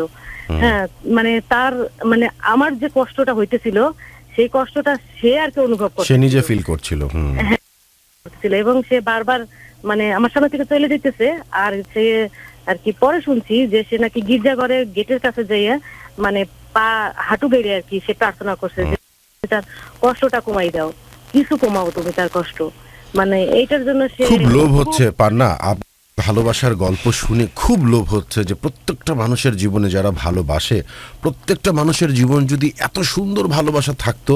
ইস, আমার মনে হয় এই মুহূর্তে লক্ষ লক্ষ কোটি কোটি শ্রোতা আমাদের এই অনুষ্ঠানটি শুনছে, প্রত্যেকেই অনুভবটি করবে যে পান্না রঞ্জুর মতো যদি ভালোবাসাটা আমাদের থাকতো, এত সুন্দর, এত পবিত্র, এত কিউট যদি ভালোবাসা থাকতো। এবং সবচেয়ে বড় কথা, ভাগ্য আপনাদেরকে অনেক সাপোর্ট করেছে। সবার ভাগ্য আসলে সবাইকে সাপোর্ট করে না। আপনারা অনেক ভাগ্যবান এবং ভাগ্যবতী মানুষ। হ্যাঁ, তারপরে আমার মেয়ে হয় যখন সকালবেলা আর কি ভোরে আর কি মেয়েটা হয়, তখন আর কি সে কোলে নিয়ে মানে সে যে কি খুশি আর কি আনন্দ, মানে সেইটা দেখে মানে তার কি আনন্দ, তার সেই খুশি আর তার সেই চোখের পানি দেখে মানে আমার সমস্ত কষ্টই যেন একদম শেষ হয়ে গেছে মুহূর্তের মধ্যে, একদম মানে এত বেশি অনুভূতি। তারপরে তো তার আমার ছেলে হয় যখন, তখনও সেই রকম মানে সে আমার কষ্টটা সেই যেন অনুভব করতেছে, ওইটা দেখে মানে আমার কষ্ট যেন কমে যাইতেছে এরকম। মানে এত যে কষ্ট সেটা তো একমাত্র মা ছাড়া তো আর কেউ জানে না। অবশ্যই মানে যেহেতু ঘরে হইছে মানে ডেলিভারি, সেহেতু মানে সে একদম প্রথম থেকে যে এত কষ্ট, সে 11.5 ঘন্টা সেই কষ্ট মানে সেও জানো আমার সাথে সাথে এই কষ্টটা সেও ভোগ করতেছিল এইরকম। সেজন্য সে খুবই একজন ভালো বাবা। আমার ছেলে মেয়ের আমার ছেলেমেয়েরাও মানে তার বাবার জন্য খুবই মানে হ্যাপি যে তাদের একটা ভালো বাবা। যেরকম আমাকে ভালোবাসে তার ছেলে মেয়েদেরকেও সে সেরকমই ভালোবাসে, তার থেকে বেশি এর ভালোবাসে। পান্না, অনেক ভালো লাগলো আপনার সাথে এবং রঞ্জুর সাথে কথা বলতে পেরে। আমার মনে হয় আজ ভালোবাসার বাংলাদেশের জন্য সত্যি এক ভিন্ন আয়োজন ছিল। এক তো অনেক দূর থেকে আপনারা আমাদের সাথে ফোনে যুক্ত হয়েছেন। এই ধরনের আয়োজন এর আগে আমরা করেছি, কিন্তু সেটি আসলে ভিন্নভাবে হতো। অনেকের সাথে আমরা ফোনে কথা বলতাম 1 মিনিট 2 মিনিট করে, কিংবা আমার আরেকটি আয়োজন ছিল আই অ্যাম ব্লকড নামে, যেখানে আসলে মানুষ যখন মানসিকভাবে কোনো সিদ্ধান্ত নিতে পারতো না, সেটি একটি আয়োজন ছিল। কিন্তু এইভাবে সফল ভালোবাসার গল্প এবং স্টুডিওর বাইরে থেকে টেলিফোনের মাধ্যমে আমাদের সাথে পুরো আয়োজনে অংশগ্রহণ করা, যেখানে আসলে বিন্দুমাত্র বোঝার কোনো উপায় নেই যে আপনার স্টুডিওতে নেই। আর এটা সত্য কথা, শ্রোতাদের উদ্দেশ্যে বলি, আমি পান্নার ভালোবাসার এই গল্পের ঝলক জানতাম, কিন্তু আমি চেয়েছিলাম যে স্টুডিওতে পান্নারা আসুক, কিন্তু বিভিন্ন কারণে, পারিবারিক বিভিন্ন ঘটনার কারণে তারা স্টুডিওতে উপস্থিত থাকতে পারছিল না। বিধায় আমি চেয়েছি যে 2000 এই শুরুর দিকে ভালোবাসার যে আয়োজন চলছে, সে আয়োজনে পান্নার এই চমৎকার ভালোবাসার গল্পটি বিস্তারিত সবার সামনে তুলে ধরা দরকার, যাতে মানুষজন বিশ্বাস করে ভালোবাসা ছিল, ভালোবাসা আছে, ভালোবাসা থাকবে। পান্না, বিদায় বেলায় যদি শ্রোতাদের উদ্দেশ্যে কিছু বলতে চান। শ্রোতাদের উদ্দেশ্যে এটাই বলতে চাই যে ভালোবাসা কখনোই শেষ হয় না। ভালোবাসা আরো মানে দিন দিন আরো ভালোবাসার গভীর হয়। আমি তো অনুভব করি যে আমার ভালোবাসার দিন দিন গভীর হয়। আমার সংসারে শুধু যে আমরা ভালোবাসি তা না, কিন্তু ঝগড়াও হয়, কথাও বন্ধ থাকে। খুব স্বাভাবিক, খুব স্বাভাবিক। আবার এর মধ্যে আবার মনেও করি ঝগড়া হলে পরে যখন কথা বন্ধ রাখি, তখন আবার এটাও মনে করি যে সকাল হলে সেও আমার আমিও তার, রাত হলে সেও আমার আমিও তার, তাহলে কেন আমি ঝগড়া রাখবো। আরেকটা মনে করি যে জলে থেকে কুমিরের সাথে ঝগড়া করা যায় না, মানে করা যায় না। এইগুলো করে আমরা সব সময় সব জিনিস মাইনে চলি, দুজনকে খুব বুঝি, এইটাই বেশি। এই জিনিসটা খুব দরকার, দুজনের ভেতরে যে মিউচুয়াল আন্ডারস্ট্যান্ডিং, এই জিনিসটার খুব দরকার। নিজেদের ভেতরে যদি সমঝোতা না থাকে, নিজেরা যদি নিজেদেরকে পড়তে না পারি, তাহলে হয় না। দেখুন, এমন কোনো সংসার নেই, এমন কোনো সম্পর্ক নেই যে সম্পর্কে কখনো ঝগড়া হয় না, মনোমালিন্য হয় না। প্রত্যেকটি সম্পর্ক প্রত্যেকটি জায়গাতেই হয়। কারণ বিষয় হচ্ছে এই যে আত্মার যে সম্পর্ক, স্বামী স্ত্রীর যে সম্পর্ক, একটা বিয়ের পর কিন্তু এই সম্পর্কের যে বন্ধন, এটা কিন্তু সৃষ্টিকর্তা থেকে দেয়া হয়, তাই না? এই সম্পর্কটাকে যদি আমরা শ্রদ্ধা করতে না পারি, এই সম্পর্কটাকে যদি আমরা পরিপূর্ণ বুঝতে না পারি, আমার মনে হয় সেই সম্পর্কে না যাওয়াটাই ভালো, তাই না? অনেক ভালো লাগলো পান্না আপনার সাথে কথা এবং রঞ্জু ভাইয়ের সাথে কথা লাগলো। আমাদের শ্রোতারাও অনেক আনন্দ পেয়েছে এবং আমার মনে হয় যে সবাই ভালোবাসাটাকে আবার নতুন করে আপনাদের কথা শোনার পর ভাববে এবং নতুনভাবে শ্রদ্ধা জানাবে ভালোবাসার উপর। আপনারা অনেক ভালো থাকবেন। সিলেটে কখনো আসলে অবশ্যই আপনাদের বাড়িতে ঘুরে আসবো। হ্যাঁ, অবশ্যই আসবেন গুরু, একদম ওপেন আমাদের গেট। ইনশাআল্লাহ অবশ্যই আসবো, দেখা হবে। পান্না, আপনাদের বিবাহ বার্ষিকীর জন্য অগ্রিম অভিনন্দন থাকলো। ভালো থাকবেন, সুন্দর থাকবেন। পৃথিবীর শেষ দিন পর্যন্ত, জীবনের শেষ মুহূর্ত পর্যন্ত ভালোবাসার মানুষটির হাত ধরে ভালোবাসবেন। এই সুখের সংসারটা জানি অবশ্যই না, ওইটা আমি কখনোই বলবো না। মৃত্যু কখনো আমি কামনা করি না, তবে এটা ধ্রুব সত্য। পৃথিবীতে আমরা যখন জন্মেছি, আমাদের সবাইকেই পৃথিবী ছাড়তে হবে, এটা ধ্রুব সত্য। ওই শব্দটা আমি বলতে চাই না, এতটুকু বলতে চাই যে দুজন দুজনকে সম্পূর্ণভাবে আগলে রাখবেন, দুজন দুজনকে সম্পূর্ণভাবে গ্রহণ করে শেষ দিন পর্যন্ত ভালোবেসে যাবেন। আপনাদের ভালোবাসা জানি অমর হয়ে থাকে, আপনাদের বংশ তার বংশ তার বংশ করতে। হ্যালো সেলিনা। ওয়ালাইকুম আসসালাম। জি, ভালো আছি সেলিনা, আপনাকে ভালোবাসার বাংলাদেশে স্বাগত জানাই। আপনি এতক্ষণ ধরে আমাদের সাথে ছিলেন। আমাদের প্রথম যে ভালোবাসার বন্ধু যুগলের করেছি পান্না এবং রঞ্জুর কথা, আশা করি আপনি শুনেছেন। এখন পুরো দেশবাসী, পুরো বিশ্ববাসী আপনার ভালোবাসার গল্প শুনে, এবং আমরা শোনাবো যে আসলে ভালোবাসা কাকে বলে, ভালোবাসা কত প্রকার ও কি কি, এপিট ওপিটের গল্প। আমরা এখন এপিট শুনেছি, এখন ওপিট শোনার পালা। হ্যাঁ গুরু, প্রথমে আপনাকে আমার অনেক শ্রদ্ধা এবং অনেক ভালোবাসা জানাই। আপনার প্রতি আমার অসম্ভব ভালোবাসা রইল। পূর্ণতা আপুকেও মানে অনেক ভালো লাগে ওনার কথা সবকিছুই, মানে আমি অনেক দিন ধরে আপনাদের এফএমটা শুনি, মানে আসলে থ্যাংক ইউ, ওয়েলকাম। তো দেখা যায় বৃহস্পতিবার আসলেই আমি প্রতিদিন দেখা যায় প্রত্যেক বৃহস্পতিবার শত ব্যস্ততা হলেও মানে রাতটা হয়তো একটু কষ্ট হয়, তারপরও শোনার চেষ্টা করি, মানে ভালো লাগে আসলে। অনেক শিক্ষামূলক অনেক কিছু শুনি, আবার কারো কারোর সাথে দেখা যায় কিছুটা অনেক কিছু মিলেও যায় আমার সাথে। হ্যাঁ, এরকম ভাবে দেখা যায় এক সময় আমারও মনে ইচ্ছা জাগে যে না আমি এক সময় হয়তো যেতে পারবো কিনা। তো যাই হোক গুরু, আপনাকে অনেক ধন্যবাদ মানে আমাকে এই সুযোগটা করে দেওয়ার জন্য। না, ধন্যবাদের কিছু নেই, এটি আমার দায়িত্ব, এটি আমার কর্তব্য যে ভালোবাসার টুকরো টুকরো গল্পগুলোকে, বর্ণিল গল্পগুলোকে সবার সামনে তুলে ধরা। আর আজ যেহেতু একটু ভিন্ন আয়োজনে আপনাদেরকে আনতে পেরে আমার অনেক ভালো লাগছে। এখন আমরা সরাসরি সেলিনা আপনার ভালোবাসার গল্পটি জানতে চাই। আচ্ছা গুরু, তাহলে আমি একটু শুরু থেকেই বলি। জি। আচ্ছা গুরু, আমরা ছোটবেলা থেকেই ঢাকাতে বড় হয়েছে, পড়াশোনা সবকিছু, আমাদের ছোটখাটো সংসার, 2 বোন 1 ভাই, আমি বড়। আচ্ছা। আমার বাবা খুবই কষ্টে ছোটখাটো একটা চাকরি করতো, মানে কম বেতনে। তো দেখা গেছে মা বাবা এত কষ্ট করছে, তাও আমাদের কোনো সময় কষ্ট পাইতে দেয় নাই। যখন যা চাইতাম তারা সাধ্য মতো পূরণ করতো। তো আমার বড় কাকা সৌদি থাকে, তিনি আমার বাবাকে ড্রাইভিং ভিসায় নিয়ে গেল। আচ্ছা। তো আমার মা বাবা আপন খালাতো ভাই বোন কিন্তু আমার আব্বু আম্মু। যাই হোক, হ্যাঁ, তো যাই হোক সেই বিদেশ আমাদের কাল সবার ভাগ্যে বিদেশ হয় না। আমার আব্বু যাওয়ার পরে আমার ছোট মামা তার বিদেশ যাওয়ার খুব আগ্রহ ছিল, আমার যে আপন ছোট মামা। এখন আমার বাবাকে কেন নেওয়া হলো, সেই থেকে আমার মা তার কাছে শত্রু হয়ে দাঁড়ালো। এবং ঘটনাটা এরকম, তার ধারণা আমার মা ইচ্ছে করে আমার বাবাকে বিদেশ পাঠাইছে, কেন আমার মামার কথা বড় মামাকে বললো না, বড় কাকাকে। আমার মা যে মামাকে নিয়ে যান, মা কেন তাকে বললো না বড় কাকা, আমার ভাইকে নিয়ে যায়। হ্যাঁ হ্যাঁ, কিন্তু বড় ভাইকে রেখে খালাতো ভাইকে নিবে, কারণ আমাদের আর্থিক অবস্থা ভালো ছিল না। তাই বড় কাকা আমার আব্বাকে নিয়ে গেল, যেন তার ভাইয়ের বউ বাচ্চারা যেন কষ্ট না পায়। হ্যাঁ, কিন্তু বিদেশ সবার কপাল আর কি, এই তো বললাম সয় না। আমার বাবা কি প্রথম 2-3 বছর ভালোই ছিল বিদেশ, তারপর ছুটিতে এসে চলে গেল। কিন্তু তখনই আব্বা সিরিয়াস অসুস্থ হয়ে গেল। প্রথমে আর কি টনসিল ইনফেকশন হয়েছে, ওইটা আর কি প্রথমে বুঝতে পারে নাই। ওইটার জন্য বিভিন্ন হাই পাওয়ারের ওষুধ খাইতে গেছে, এক সময় তার পাকস্থলীতে ঘা হয়ে গেছে। পরে আরেকটা সমস্যা আছে তার দীর্ঘদিন যাবত, মানে পাইলসের সমস্যা। আচ্ছা আচ্ছা। হ্যাঁ, তো এই 3টা রোগ একসাথে যখন একটার জন্য ওষুধ খাইতে গেলে আরেকটা সমস্যা দেখা দেয়, মানে ওই যে খাদ্যনালীতে যে ঘাটা হয়েছে ওইটার প্রবলেম বাইরে যায়। তো কি করবে, পরে লাস্টে ওখানকার ট্রিটমেন্ট আর চললো না, লাস্টে বাহির থেকে চলেই আসতে হইলো। হ্যাঁ, তো চলে আসার ফাঁকে আমি ঘটনাটা বলি। এর মাঝখানে হলো কি, মানে আমাকে বিভিন্ন, মানে আমি কি বলবো, হয়তো আমাকে দেখলে বলতে পারতেন, মানে একটু হয়তো আমার আব্বা বাচ্চারা মানে একটু ফর্সা আর কি। তো আমি সেই গায়ের রংটা পাইছি। তো আমাকে 13-14 বছর বয়স থেকে বিভিন্ন প্রপোজ আসতো। তো দেখা গেছে ছোট দেখে তখন আর দেয় নাই। তো এই যে আব্বু যে অসুস্থ হইলো, তখন থেকেই মানে এই যে মামার যে খেতে যাওয়াটা, বিদেশের ঘটনাটা, এইটার ইস্যু হিসেবে আরো যে খালারা আছে, হ্যাঁ, আমার মারা, তারা 5 ভাই বোন সব মিলে 2 মামা, আমার মাকে নিয়ে 4, হ্যাঁ 4। তো যাই হোক, এখন মামা গেলে মানে প্রত্যেক খালাদের ঘরের ছেলেরা তারা মানে একজন গেলেই তো আরেকজনকে টান দিতে পারতো বিদেশ গেলে।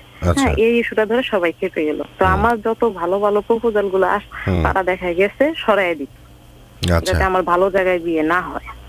ঠিক আছে, এরকম করতো। যাই হোক, এগুলো অনেক, এগুলা তো সব বলে শেষ করা যায় না, এগুলো বলতে গেলে সারা রাত চলে যাবে। যাই হোক, ওগুলোর মধ্যে না যাই। পরে আমার যে ছোট খালা, হ্যাঁ, সে করলো কি, নারায়ণগঞ্জে সেই খালা ছিল, তার আবার টাঙ্গাইল বিয়ে হয়েছিল। তো হাজবেন্ড ওখানেই থাকে। তার সাথে এই আমার যে হাজবেন্ড, তার পরিচয় ছিল, তাকে ভাবি ভাবি বলে ডাকতো। আচ্ছা আচ্ছা। হ্যাঁ, ও এখানে কথা বলে রাখি, আমার হাজবেন্ড কিন্তু আগে একটা বিয়ে করছে। আচ্ছা, এটা কি আগে থেকে জানতেন? হ্যাঁ হ্যাঁ, এটা আমার খালা সবকিছু ডিটেইলস বলছে। আচ্ছা আচ্ছা আচ্ছা। তার বউ মারা গেছে, মানে যে কোনো যে বোন ক্যান্সার আচ্ছা। কি জানি বলে ওইরকম একটা সমস্যা, মারা গেছে। আচ্ছা আচ্ছা। তার ঘরে একটা মেয়ে আছে 7-8 বছর। আমার যখন বিয়ে হয় তখন ওই মেয়েটার বয়স ছিল 7-8 বছর এরকম। আচ্ছা।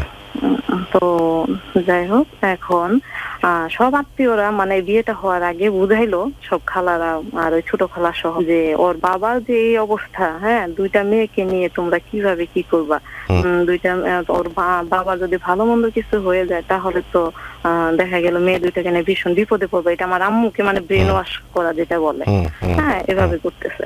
তো আম্মা মানে আসলে পিছনে যদি কোনোই না থাকে আসলে এইভাবে ভেঙে পড়ে। আব্বু এদিকে অসুস্থ, আমার আম্মুর কিন্তু টেনশনে মানে এক সময় হার্টের সমস্যা হয়ে গেছে। মানে সংসারের অবস্থাটাই এই যে বিচ্ছিন্ন হওয়া শুরু করলো। তারপরে মানে যে ভালো ভালো জায়গা থেকে যে পাত্রগুলো আসতো, কেউ আসতো যৌতুক লোভী এরকম, দেখা গেল আমাকে দেখে পছন্দ করে, কিন্তু বেশিরভাগই ঘরবর্তী জিনিস চায়, বিদেশ নিয়ে যাওয়ার কথা শুনছে, বাবা বাইরে থাকে এরকম। তো এক সময় দেখা গেছে এইগুলোর মধ্যে তো রাজি হওয়া যায় না, কারণ এখন বইলা নিবে, পরে যদি না দিতে পারলো বা বাহিরে না নিতে পারলো তখন তো মেয়েটাকে নিয়ে অত্যাচার শুরু হবে। তো এই কারণে আর বিয়ে দেবে না বলে এগুলা কাটায় নিছে। কিন্তু এই যে আব্বা অসুস্থ হওয়ার পর যে ছেলেটাকে ছোট খালা চয়েস করলো, ওর যে ছেলেটার এরকম বাবা মা নেই, হ্যাঁ ওর ছোটবেলায় বাবা মা মারা গেছে, সৎ ভাই বোন যারা আছে তারা গ্রামে থাকে আলাদা আলাদা, যে যার সেপারেট। হ্যাঁ তো এখন এই রকম কথা শুনে মানে আমার মা বাবা ওনারা রাধিকা, যে আমার মেয়ে অবিবাহিত, ওর কাছে এরকম ছেলে আমরা কেন বিয়ে দিব, আর আমার মেয়ের বাচ্চা কাচ্চা ও হয় নাই, বিয়ে হয় নাই, বাচ্চা কাচ্চা না হওয়ার ও কি বুঝবে, মেয়ে সহ কিভাবে আমরা এটার মধ্যে বিয়ে দিব। হ্যাঁ ভালো সম্বন্ধ হলে হবে, না হলে নাই। হ্যাঁ এরকম ভাবে আমার মা প্রথমে অমত ছিল। যাই হোক, তো এখন বুঝাইতেছে যে মেয়ের তো ভালো পাত্র আসে না, সবাই যৌতুকের লোভ করে, কিন্তু এই ছেলেটা অনেক দুঃখী, মা বাবা নেই, বউ মারা গেছে, একা সংসার, সুখে থাকে তোর মেয়ে, ও যদি পাত্রের মেয়েটাকে আপন করে নেয় নিজের মনে করে, তাহলে ওই ছেলে ওরে অনেক ভালোবাসবে। এরকম বলে আমার মা রাজি করেছে। এরকম আরো অনেক কিছু কথা বলছেন। যাই হোক শেষে বাবা মা রাজি হয়েছে। হ্যাঁ তখন কিন্তু আমার আব্বু বাহিরে ছিল, অসুস্থ অবস্থায়। কিন্তু এই যাই হোক শেষে বিয়েটা হয়েছে 2010 সালের 26 ফেব্রুয়ারি। কিন্তু খালা নাকি ছেলের ভিতরে এর মাঝখানে ওই ছেলেটার সাথে কথা, ছেলেটাও নাকি একসময় বাহিরে যাওয়ার একটা আগ্রহ ছিল, এটা খালা ওর কাছে হয়তো প্রকাশ করছে, তো এটা আমরা জানি না। খালা ওকে বলছে যে তুমি যদি কখনো বাহিরে যাও তোমাকে লাখখানেক টাকা মেয়ের বাবা মা, তুমি যখন একটু সমস্যায় ওরা হেল্প করবে। কিন্তু এই কথাটা আমরা জানি না। হ্যাঁ খালা এখানে কি সুযোগটা নিল, মানে এই জিনিসটা হয়তো অনেক পরে বুঝতে পারছি। হ্যাঁ মানে বলে না যে আমার কপাল খারাপ হলে আসলে এভাবেই যে হবে, মানে এটা তো বুঝার উপায় নেই যে আপন খালা, খালা তো বলে যে মার পরেই তো খালার স্থান, তাই না? হ্যাঁ খালারাও কিন্তু মার মতোই থাকে, কিন্তু তারা যে পিছনে এত বড় একটা মানে সহজে বুঝারই উপায় নাই। যাই হোক বিয়ের দিন যদি এই ধরনের কথাটা শুনতাম যে হ্যাঁ ছেলেকে বিয়ের এই টাকার কথা বলে রাজি করাইছে, তাহলে বিয়েটা তখনই ভেঙে যেত, আমরাই না করে দিতাম। বা যাই হোক জানি না খালা কেন এরকম ভাবে ছেলেটারে রাজি করালো। বিয়ের প্রথম কি বলবো, যে বাসর ঘরে মানুষ যে কত স্বপ্ন দেখে তার স্বামী ভালো ভালো কিছু কথা বলবে, হ্যাঁ তাকে সারা জীবন আগলায়, অনেক রকম আশা থাকে না। কারণ আমার তো প্রথম বিয়ে, আমি তো মনে করেন ওই রকম আশাই করছি তার কাছে, কিন্তু সে মানে ওই রকম কোনো কিছু কথা না বলে কি বলবো মানে এখন মনে করেন তার যেটা চাহিদা সেটা সে পূরণ করছে। আচ্ছা ঠিক আছে, মনে মনে সেদিন খুব কষ্ট পাইছি যে যাই হোক ওর মেয়ে আমার কাছে, তারপরে নিয়ে আসলাম, নানুর বাড়িতে ছিল আর কি গ্রামে, ওর যে মেয়েটা বললাম আমার কাছে থাকবে। এখন দেখি আস্তে আস্তে আমার প্রতি তার কোনো মানে ভালোবাসাই নাই, রাগ অভিমান কিছুই সে বুঝতে চায় না, কেমন যেন অন্য জগতের মানুষ সে বিয়ের আগে প্রচুর ছিল। হ্যাঁ ওই বউ যখন মারা যায় তখন নাকি অনেক ঋণ করছে, এখন আমার কাছে শুধু বলে অন্য জায়গায় বিয়ে করলে অনেক কিছু পাইতাম, তোমাকে বিয়ে করে আমি ঠকে গেছি। হ্যাঁ তখন সে সেই লাখখানেক টাকার কথাও আমাদের বলতে লাগলো, সেই যে খালাদের। আচ্ছা আচ্ছা আচ্ছা আমি বললাম আমরা তো টাকার কথা তোমাকে বলি নাই।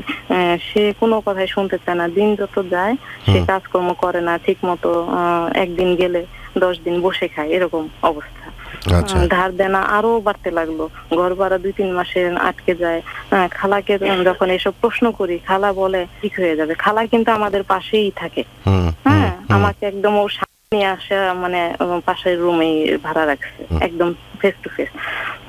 তো খালা তখন বলে যে বউ মারা গেছে ছোটবেলায়, বাবা মা নাই, হয়তো মানসিক চাপ থাকে সব, এই জন্য হয়তো ছেলেটা এরকম, আস্তে আস্তে এটা ঠিক হয়ে যাবে। কষ্ট পাইতে পাইতে মানুষ একসময় এরকমই হয়। আমাকে মানে এরকম বুঝায় রাখে। তখন বলে, খালা বলে, পরামর্শ দেয়, মানে শাক দিয়ে মাছ ঢাকার মতো। হ্যাঁ, ও জানতে পারছে যে ছেলেটা ভালো না, তারপর ইচ্ছা করে মানে এই জিনিসটা এখন বিয়ে দিয়ে মানে জিনিসগুলো পরে আস্তে আস্তে বুঝতে পারছে। তখন বলে যে একটা বাচ্চা কাচ্চা নাও, সন্তান ঘরে আসলে এমন আর করবে না। তোমার ঘরে যখন সন্তান আসবে তখন আর তোমাকে কিছুই করতে পারবে না, ভালোই মনে করি। এখন অন্য জনের হয়তো তুমি অবিবাহিত বা কি, এটা তো যাই নাই করছে, এখন বাচ্চা কাচ্চা নিলে দেখো ঠিক হইতে পারে। যাই হোক, আমিও বোকার মতো খালার কথা মতো একটা বেবি নিলাম। আমি বুঝতে পারলাম না যে আমি কি বড় ভুলটা করতে যাইতেছি। বিয়ের 2 মাস পর তার রূপ পাল্টে গেল, আবার আমি এদিকে কনসেপ্টও করলাম, আমার উপর তার অত্যাচার বাড়তে লাগলো। আমি মা বাবার কাছে কিছুই বললাম না, কারণ বাবা অসুস্থ এদিকে। শুধু খালাই সবকিছু জানতেছে। মার কাছে বলে মা যদি কষ্ট পায়, এমনি মার হার্টের সমস্যা, বাবাকে নিয়ে বিভিন্ন টেনশনে আছে, এই জন্য এইসব ঘটনাগুলো কিছুই জানে, যে থাক দেখি কষ্ট করি, কারণ তারা খুব কষ্ট পাইবো শুনলে। পরে দেখা গেছে গুরু এমনও দিন গেছে, সে আমাকে খাবার টাবার দিয়ে অনেক কষ্ট দিচ্ছে। যখন কাজকর্ম না করলে ঘর ভাড়া আটকে গেছে, তখন এই সময়গুলো আমার কিভাবে কাটছে আমি বুঝাই বলতে পারবো না। যদি ভিডিও করে রাখতাম তখন সবাইকে দেখাইতে পারতাম যে কি কষ্টের দিনগুলো আমার গেছে। তো যাই হোক, আমার বাবা বাড়িতে তো আসতেও দেয় না, খালি যে টাকা পয়সা কিছুই দেয় নাই, তোমাদের বাড়ি থেকে তাদের সাথে কিসের সম্পর্ক, বাজে ভাষা ব্যবহার করে আমার সাথে এগুলা বলে। আমি কিন্তু ওর মেয়েকে খুবই ভালোবাসি। অন্য জনের মেয়ে বলে, সতীনের মেয়ে বলে আমি তো কখনো তার মানে দূরে ঠেলা দেই নাই। দেখেন, আমি কিন্তু ইচ্ছা করলে পারতাম যে এই বাচ্চা আমি নিব কেন, তোমার বাচ্চা তোমার নাম, আপনার কাছে সে সুযোগ ছিল, কিন্তু আমি কিন্তু তা করি নাই। আমি বলছি যে আল্লাহ, একটা অন্য দুঃখী একটা মেয়েকে যদি, আমার সতীনটা মারা গেছে, তো ওর বাচ্চাটাকে যদি আমি নিজের মনে করে নেই, হয়তো দেখা আল্লাহর কাছে তো আমি ভালো পাবো, মানে এই বিশ্বাসটা আমার ছিল। আর হাজবেন্ড, আমি এটাই মনে করছি যে আমি যদি ওর বাচ্চাকে ভালোবাসি, ও হয়তো যত করে খারাপ হোক, হয়তো আমার সাথে সে মুখ ফিরে রাখবে না। ওর বাচ্চাকে ভালোবাসলে ও আমাকে ভালোবাসবে বা আমাকে ওইভাবে বুঝবে আমাকে। এই জিনিসটাই আমার ভিতরে কাজ করতো। মানে এই কথা মানে ও যেন বলতে না পারে যে আমার সৎমা বলে আমার মেয়েটাকে আদর করে না, এই কথাটা যেন কেউ না বলতে পারে। মানে আমি এই জিনিসটা চাইছি। এদিকে আপু বিদেশ থেকে একবারে চলে আসলো, অসুস্থ অবস্থা, মানে মালিক আর রাখবে না আমার আব্বু। পরে ওই গলা টনসিল ইনফেকশন হওয়ার কারণে পরে অসুস্থ। বাবার কাছে আসতে চাইলে সে অনেক ঝগড়া করতো আমার সাথে। বলতো যে তুই গেলে কি তোর বাবা সুস্থ হয়ে যাইবো, মানে মুখ খারাপ করে, যেগুলো আমি কল্পনাও করি নাই। মানে আমাদের ফ্যামিলিটা ছোট, আমরা হয়তো বাড়িঘর করতে পারি নাই, তাই কি হইছে, মানে আমরা একটা ভালো পরিবেশ বা বাবা মা ওইভাবেই হয়তো পয়সা ছিল না, কিন্তু শিক্ষা ছিল। শিক্ষা ছিল। মানুষ হিসেবে যে শিক্ষাটা দরকার, আমার বাবার মুখে আজ পর্যন্ত শুনি নাই যে আমার মাকে একটা বাবা মা তুলে একটা গালিগালাজ করছে। সেই সংসার একটা চর থাপড় কিভাবে দেয় আমার মাকে বা আমাদেরকে, কোনোদিন আমরা সেগুলা পাই নাই। তো সেই জায়গায় মনে এমন একটা পরিস্থিতিতে পড়ছি, মানে এখন কি যে করবো, মানে মাথায় কিছু ঢুকতেছে না, এরকম অবস্থা। খালাও ওর সাথে বাঁধছে, মানে খালাও, মানে এটার মধ্যে প্রচুর লোভ ওর, ওই খালার, মানে নিজের কথা কারো কাছে বলার মতো না। মানে এইসব কথা, মানে নিজের আত্মীয়রা যখন এরকম করে তখন কারো কিছু কিন্তু বলা যায় না, উপর দিকেও থুতু ফেলে নিজের গায়ে পড়ে। কারেক্ট। এরকম। তো আমাকে বিয়ে দিল, সে আবার বাবার কাছে মানে টাকা পয়সা, ওর লোকটা ছিল এরকম, পরে বুঝতে পারছে। ও কথায় কথায় খালি বলতো যে কত দুলাভাইরা বাহিরে থাকলে স্বর্ণের জিনিস পায়, আর আমি তোরে বিয়ে দিয়ে কিছুই পাইলাম না। তখনই জিনিসগুলো আমার কাছে খোলসা হয়ে গেল, আসলে আমাকে লোভের কারণে ওই ছেলেটার কাছে আমাকে বিয়ে দিয়ে। মানে আমার বাবা বাহিরে থাকে, দেখা গেছে কিছু টাকা পয়সা ঘটকালি করলে যে পায় না, 5-10 হাজার টাকা হয়তো পাইতো বা স্বর্ণের কোনো জিনিস নিত, ওই লোভের কারণে। তা আমার জীবনটা এইভাবে নষ্ট করে দিলে সামান্য কিছু জিনিসের জন্য। যাই হোক, পরে আব্বার অসুস্থের সময় মানে মামা খালারা মিলে আব্বা মানে আমাদের ওর স্বামীর, আমার স্বামীকে মানে হাত করে ফেললো, সব মামা খালারা যারা আছে। মানে আমার বাবা বাঁচার মতো অবস্থায় ছিল না, এরকম অবস্থা। ওই যে বললাম পাকস্থলীতে ঘা বাড়ি, পরে অপারেশন যে করবে, মানে অপারেশন একবার করতে চায় আবার করতে চায় না, ভয় পাইতেছে। মানে আমাদের ফ্যামিলিতে এই পর্যন্ত কেউ অপারেশনের মধ্যে যায় না, মানে ছোট হোক বড় হোক তো অপারেশন তো। পরে যাই হোক আত্মীয়রা মানে আর আমার স্বামী মিলে মানসিক টর্চার যাকে বলে, আমাকে আসতে দিবে না। এই মুহূর্তে মনে করেন আমি প্রায় 5-7 মাসের মানে হয়েছে প্রেগনেন্ট অবস্থায় আছি। আমাকে এখন আসতে দেবে না। আমি যেদিন আমার আব্বুর অপারেশন সেই দিনও মনে করেন আমার সাথে খুব বাজে ব্যবহার, বলে যে ওনারা মোরগ বাচক, তোর যাওয়ার দরকার নেই। আমার খালারও একই কথা, তোর হাজবেন্ড তোকে আসতে দেয় না, তোকে অনেক আদর করে মহব্বত করে, তুই কেন যাস তোর বাবাকে দেখতে। এদিকে কিন্তু ওনারাও আসে না আমার বাবাকে, মানে আমার আম্মা তো এদিকে। ও আরেকটা কথা বলি, আমার বোনটাও প্রেগনেন্ট ছিল ওই সময়। তার মানে আমার বাচ্চা 2-3 মাসের ছোট বড়, কিন্তু ওর বাচ্চাটা 2-3 মাস 3 মাস বড়। তো যাই হোক ওই অবস্থা মনে করেন আমার বোনটাও এখানে প্রেগনেন্ট, ও এদিকে আব্বু মানে ও অপারেশন করবে। দুইটা মানুষকে নিয়ে আব্বা আমার আম্মু পুরা মানে একটা অবস্থা খারাপ ছিল। আর ওই মুহূর্তে মনে করেন আত্মীয় স্বজনও মানে দুধ বেঁধে এগুলা করতেছে, আমার হাজবেন্ডটাও মানে এই অবস্থা করতেছে, মানে কি যে একটা অবস্থা। পরে যাই হোক পরে টনসিলটা অপারেশন হইলো। এদিকে মনে করেন 8 মাস যখন আমার বেবি পেটে, সেই সময় মানে ও আমারে খালি বলতো, আব্বু তো অবস্থা ওইটা মোটামুটি পর্যায়ে গেল ভালো অবস্থায়। পরে এখন ও আমাকে শুধু বলে যে ছেলে হবে, ছেলে যদি হয় তাহলে তোমাকে রাখবো, আর যদি মেয়ে হয় তাহলে কিন্তু তোমার সাথে সম্পর্ক শেষ। এরকম কথা বলতেছে। আমি চিন্তা করতেছি যে ছেলে কি আর মেয়ে কি, আর এটা আল্লাহ প্রদত্ত জিনিস, এটা তো আর কেউ ইচ্ছা করে বানায় নিয়ে আসে না, ঠিক না? ওকে যে এত বুঝাই ও বুঝে না।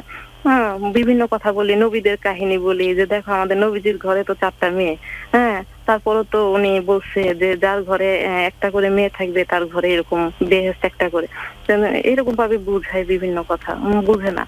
মানে ওদের কি চায় আমি নিজেই বুঝতে পারি না। ডেলিভারি যখন এই যে অনেক সময় আসছে, আমি অনেক হাজবেন্ড ওয়াইফের ঘটনা শুনছি যে হয়তো অন্য সময় যদি খারাপ ব্যবহারও করে, গর্ভাবস্থায় নাকি একটা স্বামী তার পাশে থাকে, যে কোনো ভাবে আদর স্নেহ করে রাখে, কিন্তু আমি ওর কাছে সেই সময়গুলো কিছুই পাই নাই।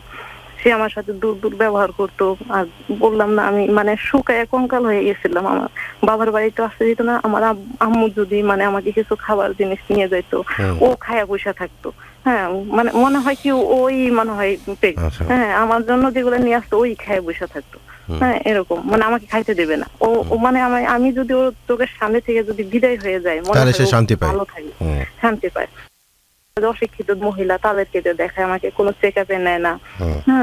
মানে ভালো কোনো হসপিটালে যেতে চাইলে আমি বলছি যে আচ্ছা ঠিক আছে তুমি চেক আপ না করো, কিন্তু আমি তো বাচ্চার মানে এটা দেখতে পারি, অবস্থাটা কি দেখতে পারি যে কি অবস্থায় আছে।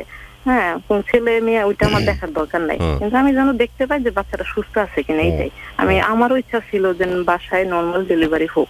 আমিও চাই নাই যে এরকম অবস্থার ভিতরে টাকা পয়সারও দরকার, অবস্থাও ভালো না।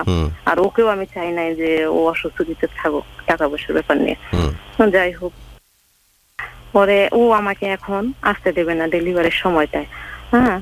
এখন আমি কি করব, আত্মীয় স্বজন কেউ নাই ওখানে। আর এর মাঝখানে খালা কি করছে, খালা কিন্তু চলে গেছে টাঙ্গাইল আমার এই অবস্থা দেখে।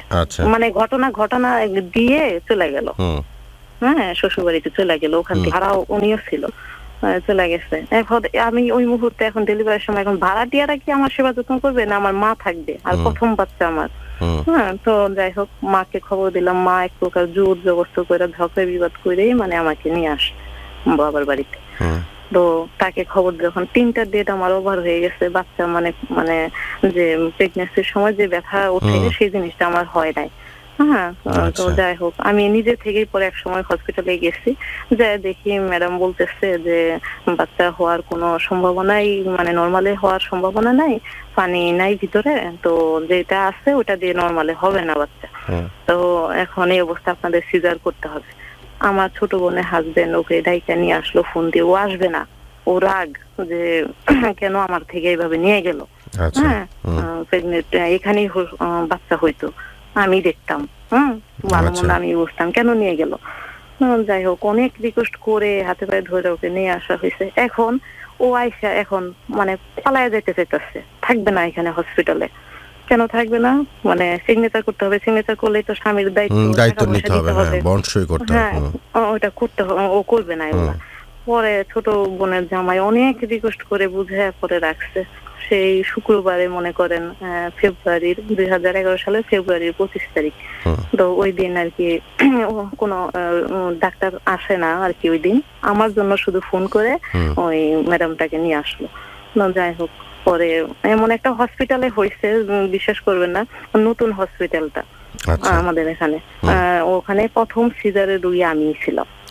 পরে ম্যাডাম সিজার করার পরে কারেন্টটা চলে গেছে।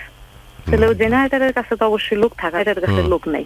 মোবাইল ধরে ধরে আমাকে সেলাই করতেছে, মোবাইল এমন, হ্যাঁ মোবাইল ধরে ধরে সেলাই করতেছে আমাকে, এমন অবস্থা। আমি কিন্তু মানে এখনকার সিজার তো ধরেন কোমরের অংশ থেকে অবস্থা, আর উপরে তো সব শোনা যায়, আমি সব শুনতেছি, তোকে হয়তো দেখতেছি না কিন্তু শুনতেছি সব। এই মোবাইল ধরো, কারেন্ট চলে গেল, লোকজন তো কেউই নাই জেনারেটরের ওখানে। আমার মানে ম্যাডামও পড়েছে, এটা ম্যাডামেরও এখানে দোষ নাই, মানে ওখানকার যে লোকগুলা ছিল ওরা কোনো ব্যবস্থা নেয় নাই। আচ্ছা, যাই হোক, এক সময় বেবিটা হলো, আর আমি সারাটা হসপিটালেই মনে করেন যেদিন ডেলিভারি হবে সব সময় মানে দোয়া ইউনুসের উপরে ছিলাম যে আল্লাহ এমন কিছু করো না যাতে মান সম্মান বজায় রাখো। যাই হোক, পরে বেবিটা হইলো, পরে ওর কান্নাটাই আমার কানে আসলো। সেই প্রথম মানে বাচ্চা হওয়ার যে আনন্দ, যে সুখ আমি পাইলাম। তো এই হসপিটালে যাই হোক, কেবিন ওই অপারেশন থিয়েটার থেকে কেবিনে নিল, নেওয়ার পরে ও দেখলো, দেখার পরে মুখটাকে কেমন যেন করলো। আপনার কি কন্যা সন্তান হয়েছিল? প্রথম হ্যাঁ, কন্যা সন্তান। আচ্ছা, এই কারণে তার মুখ গোমরা হয়ে গেল। হ্যাঁ, গোমরা হয়ে গেছে। পরে আমার মানে ওর মুখের দিকে তো আমি তাকাইছি, যে দেখি আমার তো অনেক খুশি আমি যে আমার মেয়ে হয়েছে। ছেলে কি আর মেয়ে, মার কাছে তো ছেলে মেয়ে কোনোটাই তো মানে এটা কি কখনো কোনো মায়ের কাছে কিংবা বাবার কাছে এটা কোনো বিষয় হতে পারে? কিন্তু দুর্ভাগ্য যে আপনার স্বামীর মতো এরকম অসংখ্য পরিবার আছে সেলিনা, অসংখ্য পরিবার আছে যে পরিবারের পুরুষরা কিংবা পরিবারের সদস্যরা মনে করে থাকে যে বাচ্চা সম্ভবত আমরা নিজেরাই করে দিতে পারি, ছেলে হবে না মেয়ে হবে। মানে কি অদ্ভুত মানুষের অশিক্ষিত ধ্যান ধারণা নিয়ে আমরা বাস করি এই 2019 সালে এসেও। হ্যাঁ গুরু বলি, মানে ওর আগে একটা মেয়ে আসছে, এই জন্য চিন্তা করছে যে এই ঘরে যদি একটা ছেলে হয় তাহলে ভালো। আমি বলতেছি যে ছেলেকে, আজকালকার যে যুগটা, সেই যুগটার মধ্যে যদি মেয়েকে যদি ভালোভাবে ভালো পজিশনে নিয়ে যাওয়া হয়, আমার মনে হয় না একটা মেয়েও একটা ছেলের থেকে অনেক 10 গুণ বেশি করতে পারে যদি সেভাবে তাকে শিক্ষা দেয়া হয়। কিন্তু ও কিরকম মানুষ আমি মানে অন্য জায়গায় শুনছি, কিন্তু ওকে দিয়ে আমি বুঝতে পারলাম যে আসলে আমার কপালেও কি এরকম মানুষ মানে আল্লাহ ফালাইলো। যাই হোক, ফুটফুটে আমার একটা মেয়ে হলো আপনাদের দোয়ায়। আমি খুব খুশি হয়েছি সেদিন। ও হসপিটালে একদিন থেকে চলে গেল। এখন হসপিটালে তো 3 দিন থাকার নিয়ম সিজারের রোগী। তো ও কি বলে চলে গেল জানেন, যে হসপিটালের বিল তো দেওয়া লাগবে, রিলিজ করে দিলে তো আমি টাকা আনতে যাই। আচ্ছা, এই কথা বলে সে 1 সপ্তাহ যায়, 2 সপ্তাহ যায়, ফেরার নাম নাই। আপনি হাসপাতালে আছেন? আমি হাসপাতালে লাস্টে কি করলো, আমার ছোট বোনের হাজবেন্ড এই হসপিটালের বিল মিটাই আমাকে বাসায় নিয়ে আসে। ওর আর খবর নাই। আপনার বাবা মা আসেনি? হ্যাঁ না, আমার মা ছিল, আমার মা ছিল এখানে। আমার মা না থাকলে আজকে মার অবদান দেওয়া যাবে না। আমার মাই ছিল আমার মানে দুঃখের সাথে সুখের সাথে সবকিছু এই বাচ্চা হওয়ার পর থেকে। তো আসতেছি গুরুর মধ্যে, তো সে এক সময় 1 সপ্তাহ যায়, 2 সপ্তাহ যায়, সে আর খবর ওভাবে নেয় না। তো মোবাইলে ফোন দেই, ফোনও ধরে না। পরে যখন ফোন এক সময় ধরার পর সে আমাকে কি বললো জানেন, যে কথাটা আমি মানে ছিলাম না, সেই কথাটাই সে আমাকে জানাইলো যে মেয়ের দায়িত্ব আমি নেব না, তুমি এতিমখানায় দিয়ে দাও, নয়তো চাকরি করে মেয়েকে পাবো। মেয়েকে এতিমখানায় দিয়ে দেবো? বাবা জীবিত থেকে মেয়েকে এতিমখানায় দিয়ে দেবো? বাহ! হ্যাঁ, এটার দায়িত্ব আমি নেব না। হ্যাঁ, আমি বললাম এটা কি আমি কোথা থেকে নিয়ে আসছি, এটা তো তোমারই সন্তান। হ্যাঁ, মানে আমি বুঝাইতে পারবো না ভাষায় যে মেয়ে সন্তান হইলে যে মানুষ এরকম আচরণ করে, মানে অন্যজনের শুনছি কিন্তু আমার জীবনে আমি দেখলাম যে এরকম আচরণ করে। যাই হোক, পরে তাজ্জব হয়ে গেলাম ওই কথা শুনে। মেয়ে হলে আমি চিন্তা করলাম যে সন্তানাদি হইলে হয়তো ভালো হয়ে যাবে, কিন্তু সে আর ভালো হইলো না। মনে করছি বাচ্চা হলে হয়তো ভালো হয়ে যাবে। তো ভাষায় কথা বলছো, মানে এগুলা আমার কি অন্যায় ছিল আমি জানি না, যে মেয়ে বেবি কি আমি ইচ্ছা করে তৈরি করছি, না এটা তৈরি করে দিচ্ছে। হ্যাঁ সে তার এটা বুঝে না, তো সে যোগাযোগ বন্ধ করে দিল। এরকম করে এখন তার মনে করেন আমি আবার আমার যে বাচ্চাটা হওয়ার সময় একটা প্রবলেম হয়েছে আমার, মানে ও খাবার যে আমি খাইতে পারি না, ও আমাকে যে বাবার বাড়িতে আসতে দিত না, ও যে আমাকে খাবার দিয়ে কষ্ট দিত, সেই জিনিসটার জন্য কি হয়েছে আমার আমি বলি, এক ছিল আমি রক্ত শূন্যতা হয়ে গেছিলাম। ওকে মেডিকেল চেক আপের সময় ম্যাডামরা বলছিল যে তুমি কিন্তু রক্ত কালেকশন করে রাখবা, ডোনার আর কি করে রাখবা। ও রাখে নাই, ও চিন্তা হয়েছে বাঁচলে বাঁচবে না বাঁচলে নাই, হ্যাঁ যখন রক্ত লাগবে রক্তের অভাবে মরলে মরবে, ওর চিন্তা ছিল এরকম, যার জন্য ওই লোকগুলা কালেকশন করে রাখে নাই। আল্লাহরই অনেক আমার উপরে হয়তো রহম ছিল, আমার রক্ত তখন লাগে নাই, আর বেবি হওয়ার রক্ত লাগে নাই। তো এইভাবে মানে চলতে লাগলো। তো 3 মাস পর্যন্ত আমি ভুগছি একটা কারণে, সেটা হয়েছে কি মানে আমি আমার 3 ইঞ্চি বেশি কাটা লাগছে, যে বাচ্চা খাবার যে পায় নাই ওটার কারণে পেটে তাড়াতাড়ি বড় হয়ে গেছে। বুঝতে পেরেছি, পুষ্টির অভাব ছিল, ঠিক আছে বাচ্চাটা অপুষ্ট কিন্তু বড় হয়ে গেছে, ওই জন্য 3 ইঞ্চি স্বাভাবিকের থেকে 3 ইঞ্চি বেশি কাটা লাগছে। আচ্ছা আচ্ছা। তো যাই হোক, তো আমার বাচ্চা তো ভালোভাবে আসছে, এটাই আমার কাছে অনেক কিছু, আমার ওই কষ্ট তখন আর মনে নাই। পরে যাই হোক 3 মাস পর্যন্ত ভুগলাম অনেক। এইদিকে তো তার খোঁজ খবর মানে সে যোগাযোগ বন্ধ করে দিচ্ছে, আর ওই কথাগুলা বলার পরে তার প্রতি যে একটা মানে কি বলবো একটা ঘৃণা এসে পড়লো আমার, যে তুই এতদিন পর্যন্ত আমার সাথে যা করলি সব মাথা পাইতে নিলাম, তোর মেয়ে সহ আমি তোকে মাইনা নিলাম, তোর কষ্ট ভাগ করে নিলাম, তাহলে তুই আমাকে কি দিলি? মানে আমার এই চাপা কষ্ট এইটা, যা তাহলে আমাকে তুই কি দিলি? মনে মনে মানে খুব আক্ষেপ করতাম, হ্যাঁ ভাত সামনে নিয়ে কান্না করতাম। বিশ্বাস করবেন না গুরু, যখন আমার মেয়েটা পেটে ছিল ওর অত্যাচারের কারণে, যখন এই যে টাকা পয়সা নিয়ে মানে খুব প্রেশার দিত, যায় নামাজে বয়ে সারা রাত কান্না করতাম ওর সামনে, ও কখনোই বলতো না যে তুমি কান্না করো, মানে আবেগ যে একটা স্বামীর ভিতরে যে আবেগটা কাজ করে ওই জিনিসগুলো তার ছিল না। শুধু আমার কাছে বলতাম যে আল্লাহ হয় তুমি বাচ্চা সহ আমাকে নিয়ে যাও, তাও এই পাপির হাত থেকে আমাকে তুমি রক্ষা করো। এরকম সময়গুলো আমার গেছে। সেই একই ঘটনা মনে করেন এই যে বাচ্চা ডেলিভারি হওয়ার পরে যে মানে এখন সামলাইতে পারতেছি না যে কি করবো, এদিকে বাবা মার আর্থিক অবস্থা, আব্বু আইসা বললো বাহির থেকে, কিভাবে সংসারটা চলবে, আর আমিও তাদের কাঁধে একটা বোঝার মতো একটা মনে করেন বিয়ের আগে একরকম থাকে তার মেয়েরা বাবা মা, খুবই স্বাভাবিক, খুবই স্বাভাবিক, হ্যাঁ বিয়ের পরে কিন্তু ওই রকমইটা থাকে না, হ্যাঁ। আর এদিকে বাচ্চা সহ একটা বুঝতেই পারেন সিজারের বাচ্চা মনে করেন অনেক কিছু, অনেক খরচ আছে, অনেক বিষয় দেখাশোনার বিষয় থাকে, সেটাই। তো এভাবে টানা হাজার মধ্যে যাই হোক আস্তে আস্তে মেয়ের 7 মাস বয়স হয়েছে, হ্যাঁ তখন কি করব, যে আমিও যদি হাত গুটায় বসে থাকি তাহলে তো সংসারটা অবস্থা খারাপ হয়ে যাবে। বোনটাকে বিয়ে দিচ্ছে, বোনটা আপনাদের অনেক ভালো আছে, ওর হাজবেন্ড নিয়ে অনেক সুখে শান্তিতে আছে, দোয়া করবেন ও যেন সবসময় ভালো থাকে। হ্যাঁ ওকে নিয়ে টেনশন না, মানে এখন বর্তমানে মানে আমাকে দিয়ে আমার বাবা মা, হ্যাঁ আমরা সেটা একটু জানতে চাই, কারণ আসলে আমাদের আপনার সাথে কথা মানে খুব সীমিত করতে হবে, কারণ আপনার ঘটনাটা শোনার পর শ্রোতাদের কিছু আমাদের মতামত জানতে হবে। আচ্ছা যাই হোক, পরে ওই তো খালা মামারা এখান থেকে সরে গেল, পরে আমার এই ঘটনাগুলোর পর থেকে তো আর স্বামী মনে করেন ওদের পরামর্শে মানে এগুলা করছে, কিন্তু আমার স্বামী আমাকে একটা বড় চিনলো না, যে মানুষের কথাই তার বড় হয়ে গেল, হ্যাঁ। তো যাই হোক আমার স্বামী কি করলো, ও টিউশনি নিলাম আমি এর মাঝখানে, আমার বেবিটা হলো পরে এই যে 7 মাস হলো পরে, কি করব এখন মাথা কিছু তো একটা করতে হবে। তো যাই হোক ওই টিউশনি করতে লাগলাম, এর মাঝখানে ও কি করলো বাহিরে চলে গেল, সেই ঘটনা আমি জানি না, অথচ ওর যে সৎ ভাই বোন তারা জানে, আমার সেই খালারা জানে, হ্যাঁ আমি জানি না, এইভাবে চলতেছে। তাহলে তারা যদি জানে তাহলে আমি কি তার কাছে, হয়তো রাগ করে ফোনটা বন্ধ রাখছে, কিন্তু বাহিরে যাবে সেটা তো আমাকে বলে যাবে, বলে নাই। যাই হোক তো এই যে টিউশনি করতেছে, সে না বলছে নাই, তার জন্য দুঃখ রাখি নাই। পরে এই যে টিউশনি করতেছে, টিউশনির মধ্যে গেলে দেখা যায় আমার ঘটনাগুলো হয়তো গার্জেনের মাধ্যমে যেভাবে হোক ছড়ায়া যায় যে মেয়েটার এরকম সমস্যা, দেখা যায় ওখানে গেলেও গুরু মানে খারাপ দৃষ্টি, বুঝতে না থাকলে তো কিরকম করে বিভিন্ন লোকে পাছে লোকে কিছু বলে তো সর্বদা প্রস্তুত থাকে করে বাচ্চাদের গার্জেন বাবা, হ্যাঁ তারা খারাপ দৃষ্টিতে মানে মন্তব্য করেই করে, হ্যাঁ বুঝতেই তো পারতেছেন।